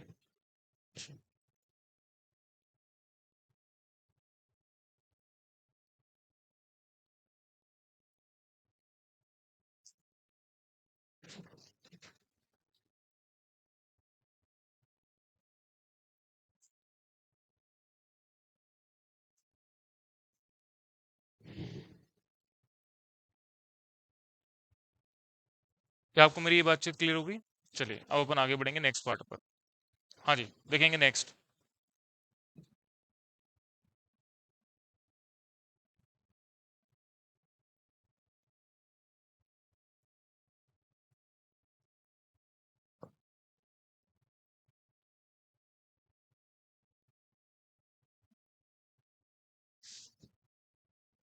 देखिए क्वेश्चन नंबर 153 पर आ रहा हूं मैं। क्वेश्चन नंबर 153 क्या बोल रहे हैं? Consider the following result. N दे रखा है, sigma D X, sigma D Y, sigma D square X, D square Y, sigma D x D Y दे रखा है। अप्रोप्रिएट रिग्रेशन कोफिशिएंट निकालते हैं। रिग्रेशन कोफिशिएंट का मतलब क्या? B x y b y x की वैल्यू निकालनी है। क्या आप निकाल सकते हो क्या इनसे? कैसे निकालोगे? हैं? कौन सा फॉर्म लगाओगे ये बताओ? आप अपने आप दिमाग लगा के करो। आप देखो क्या दिमाग लगा सकते हो इसके अंदर।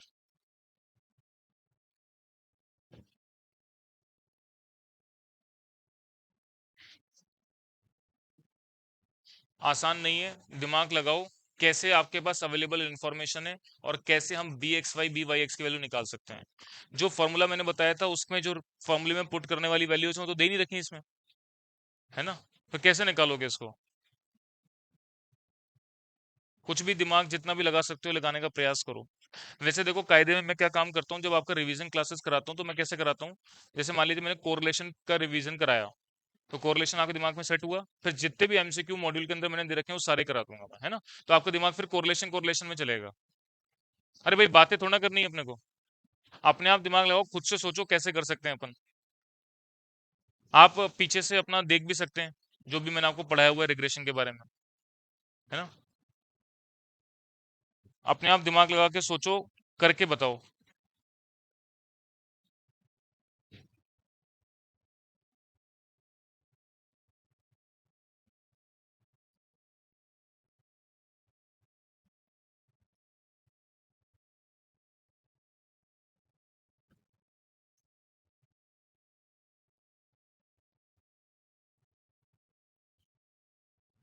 बिल्कुल ठीक है, सुरभि, बहुत सही। आपकी अप्रोच बिल्कुल सही है, करो ऐसे। मैं आपको हिंट दे देता हूँ। आपको पहले तो कोरिलेशन की वैल्यू निकालनी है। भाई अपने को कोफिशिएंट निकालना है, b x y b y x निकालना है ना। आपको देखो मैं बता देता हूँ, देखो सामने कोफिशिएंट आपको b x y and b y x निकालना है। हिंट दे रहा हूँ मैं, सामने देख लेना। बी एक्स वाई का कैलकुलेशन कैसे बनता है? R standard deviation of x upon standard deviation of y. और यहाँ पर बी वाई एक्स का कैलकुलेशन बनाना है standard deviation of y upon standard deviation of x, ठीक है ना? अब आपके पास जो भी अवेलेबल इंफॉर्मेशन है उसकी मदद से आप कोरिलेशन भी निकाल सकते हैं, स्टैंडर्ड डेविएशन ऑफ एक्स और स्टैंडर्ड डेविएशन ऑफ वाई भी निकाल सकते हैं। तो अगर आपने ये तीनों चीजें निकाल ली, पुट करके, तो कोफिशिएंट आ ही जाएगा। तो अब आपका दिमाग किस बात पे चलना चाहिए कि सर ये कोफिशिएंट निकालने के लिए तीन कैसे कैलकुलेट करेंगे। अब ये तीन कैलकुलेट करके पुट करना है बस आपको। और ये इन्फॉर्मेशन उतनी सफिशिएंट दे रखी है जिसके लिए तीनों कैलकुलेशन बनाई जा सकती हैं। अब आप अपने आप दिमाग चलाएंगे, कैसे करेंगे। कार्ल पियर्सन मेथड में कोरिलेशन निकालने का फॉर्मूला पता है क्या आपको? कार्ल पियर्सन में याद नहीं है। Sigma D x D Y upon N standard deviation of X into standard deviation of Y. तो sigma D x D Y की वैल्यू भी दे रखी है, एन भी दे रखा है, स्टैंडर्ड डेविएशन ऑफ एक्स और स्टैंडर्ड डेविएशन ऑफ वाई भी आप निकाल सकते हैं। चलिए कोई बात नहीं, मैं ही करा देता हूँ, देखेंगे आप। देखें, सबसे पहले मैं कोरिलेशन की वैल्यू निकाल रहा हूं। फॉर्मूला क्या है? Sigma D x D Y upon N standard deviation of x into standard deviation of y. ये आपका फॉर्मूला है भाई, बातें नहीं। अब देखो, मैं सबसे पहले स्टैंडर्ड डेविएशन ऑफ एक्स निकाल रहा हूँ। स्टैंडर्ड डेविएशन ऑफ एक्स को कैलकुलेट करने का फॉर्मूला था sigma D square x upon n था। तो सिग्मा डी स्क्वायर एक्स आपको कितना दे रखा है? ये 1344। तो ये 1344 divided by number of observations कितनी है? नंबर ऑफ ऑब्जर्वेशंस आपको दे रखी है 12। डिवाइड देके रूट करके बताओ कितना आ रहा है? 10.58 ये वैल्यू आ रही है। इसी प्रकार अगर मैं आपसे स्टैंडर्ड डेविएशन ऑफ वाई पूछूं तो sigma D square y upon n, इसका आप रूट कर देंगे। सिग्मा डी स्क्वायर वाई आपके पास इंफॉर्मेशन कितनी गिवन है? 215। 215 डिवाइडेड बाय 12 और इसका रूट करके बताओ कितना? 2.4.2, डांटना थोड़ा। 4.23। चलिए, sigma D x D Y की वैल्यू सवाल में, क्वेश्चन में गिवन है क्या? -4360। तो मैंने -4360 लिख दिया, divided by number of observation है आपके पास 12, multiply standard deviation of x है 10.58, मल्टीप्लाई कितना हो जाएगा? 4.23। सॉल्व करके बताओ कितना आ रहा है? आपको क्या करना है? डिनोमिनेटर वाले पार्ट को सेपरेटली सॉल्व करना है, एम प्लस में डाल देना है, फिर 4360 लिखना है, एमआरसी प्रेस करना है, डिवाइड का निशान दबाना है, एमआरसी प्रेस करना है, इक्वल टू प्रेस करना है।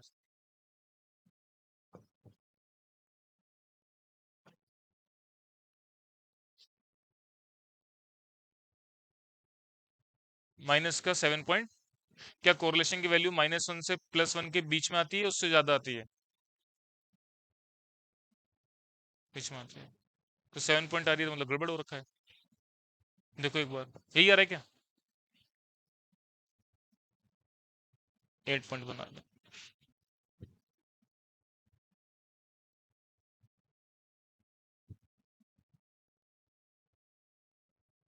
कोई बात नहीं, रुको एक बार।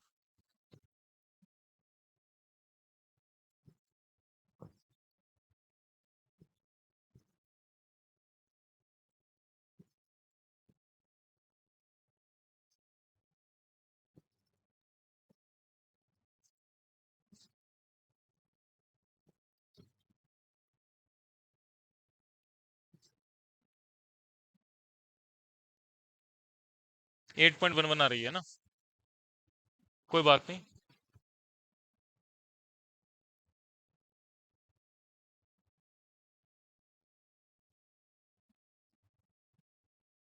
देखो मिस्टेक क्या है, मैं बता देता हूँ आपको। ये सिग्मा डी स्क्वायर एक्स तो आ रहा है 1344, इसकी वजह से कोरिलेशन की वैल्यू, स्टैंडर्ड डेविएशन की वैल्यू आ रही है 10.58। ये 1344 है, पर ये 215 ही दे रखा है। 215 नहीं होगा, ये 2150 होना चाहिए। तो इसका मतलब इसके आसपास आनी चाहिए स्टैंडर्ड डेविएशन की वैल्यू। तो अगर आप इसको 2150 कंसीडर करते हैं, 13.38 आएगा, है ना? 13.38 मल्टीप्लाई 10.58 और मल्टीप्लाई 12।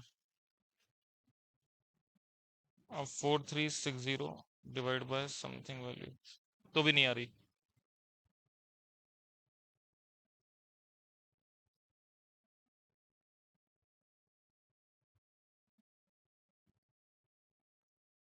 अब मैं इसका ना करेक्ट करके बता देता हूँ क्या आ रहा है।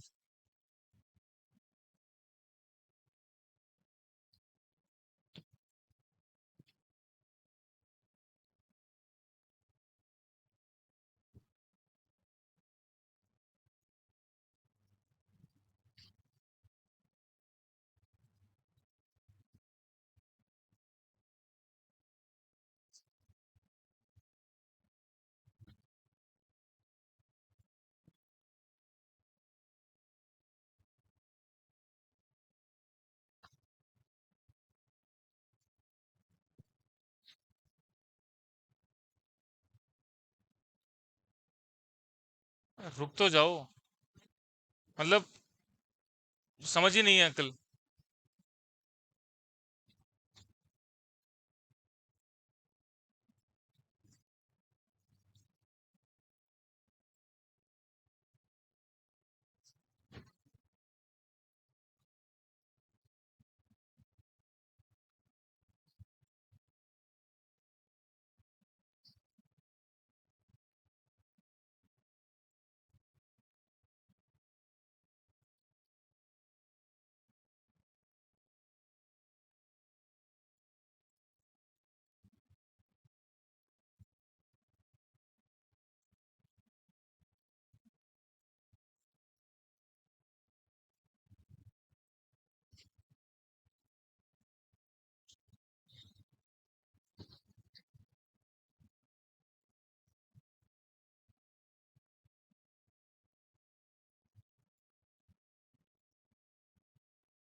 वेरिएशन कोफिशिएंट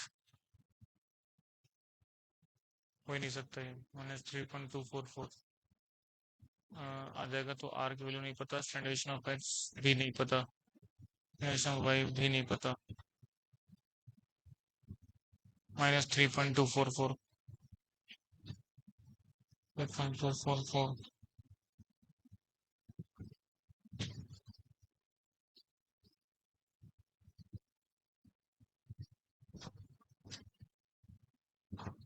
1.29, जो कि पॉसिबल नहीं।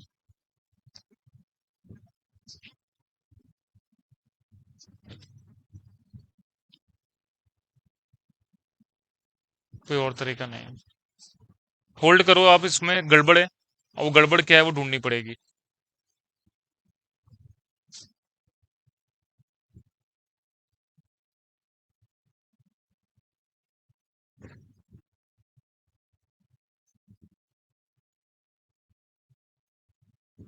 हाँ जी, क्वेश्चन नंबर 157 कर सकते हो, देखो आप।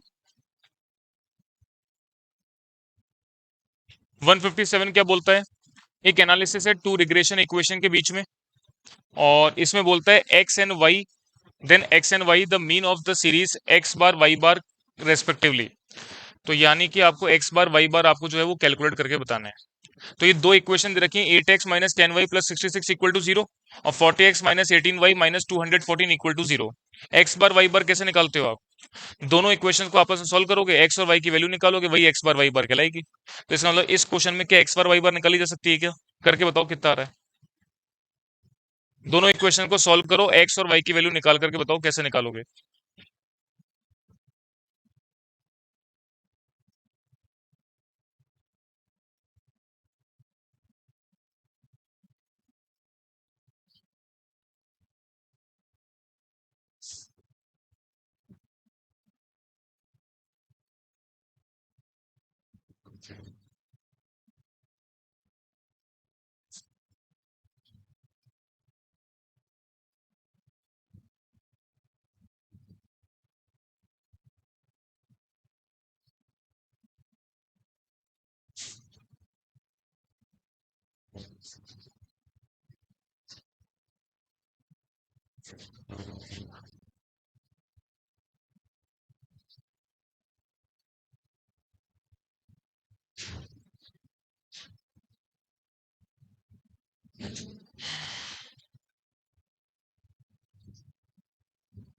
हाँ जी, मेरी ये जो एमसीक्यू क्लास है वो आज आज लग रही है, कल से नहीं लगेगी, है ना?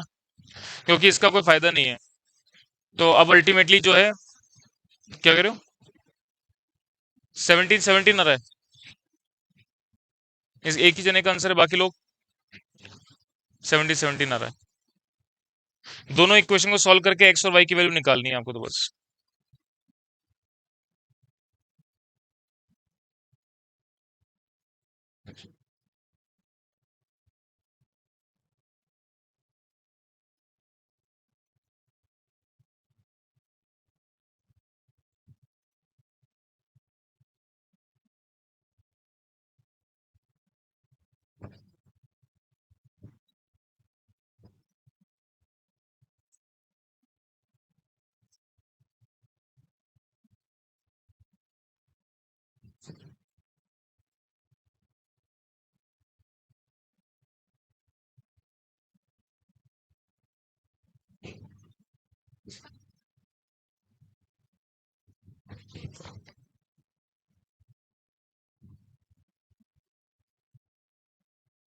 परेशान क्यों हो रहे हो? आगे के सभी का? अभी भी आप लोग, कई लोग तो, बहुत सारे बच्चे तो कर ही रहे हैं। 8x माइनस 10y, ये प्लस का 66 उधर चला जाएगा माइनस के 66 से। दूसरी इक्वेशन है 40x माइनस 18y, और ये माइनस का 214 उधर चला जाएगा प्लस से। चलिए, अब इस इक्वेशन को सॉल्व करने का तरीका मैंने बताया था साहब, कोई भी करस्पॉन्डिंग फैक्टर बराबर कर लो। तो जैसे मान लीजिए मैं एक्स की वैल्यू को बराबर करता हूं, तो इस पूरी इक्वेशन को मैंने मल्टीप्लाई कर दिया विद 5 के साथ। अगर इस पूरी इक्वेशन को 5 से मल्टीप्लाई करोगे तो मैंने लिख दिया 40x minus 50y equal to 66 को 5 से मल्टीप्लाई करेंगे कितना आएगा? 330। अच्छा ये देख रखा है आपको 40x माइनस का 18y इक्वल टू 214। चलिए, अब मैंने आपको बताया था नीचे वाली जो भी इक्वेशन है उसका साइन चेंज कर देंगे, ये माइनस का, ये प्लस का, ये माइनस का, ये तो कैंसिल हो गया। तो ये आपके पास बचेगा माइनस का 32y। जोड़ करके बताओ कितना आ रहा है? माइनस का 544। तो y की वैल्यू 17, ये वैल्यू आ गई। तो माइनस माइनस साइन कैंसिल हो जाएंगे, 32 डिवाइड में आएगा, 544 को अगर आप 32 से डिवाइड दोगे तो y की वैल्यू कितनी आ जाएगी? 17। y की वैल्यू किसी भी इक्वेशन में पुट करोगे तो x की वैल्यू मिल जाएगी। तो देखो इक्वेशन आपको दे रखी है 8x माइनस का 10y इक्वल टू माइनस का 66। 8x इक्वल टू प्लस का 10y माइनस का 66। तो 10 इंटू वाई के प्लेस पे मैंने पुट कर दिया 17 माइनस का 66, यानी कि 170 माइनस 66। बताओ कितना? 104। तो x की वैल्यू कितनी आएगी? 13। चलिए नोट कर लेंगे इसको। नॉर्मल इक्वेशन सॉल्व करनी थी आपको, जो कि आपने कर ली है।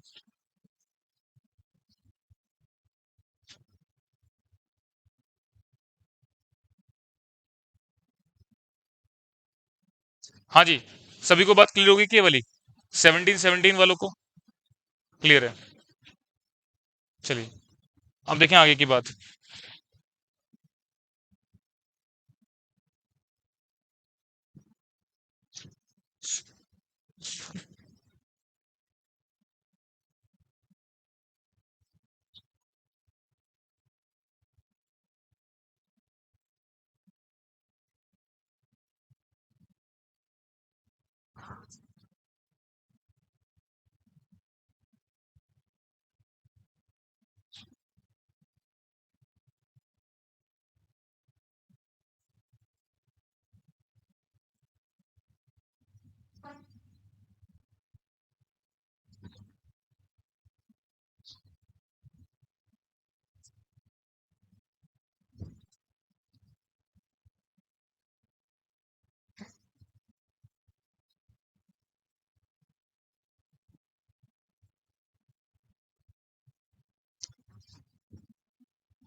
हाँ जी, बाकी कोई भी एमसीक्यू क्वेश्चन आप सॉल्व मत करना, है ना, अब मैं ही कराऊंगा अब।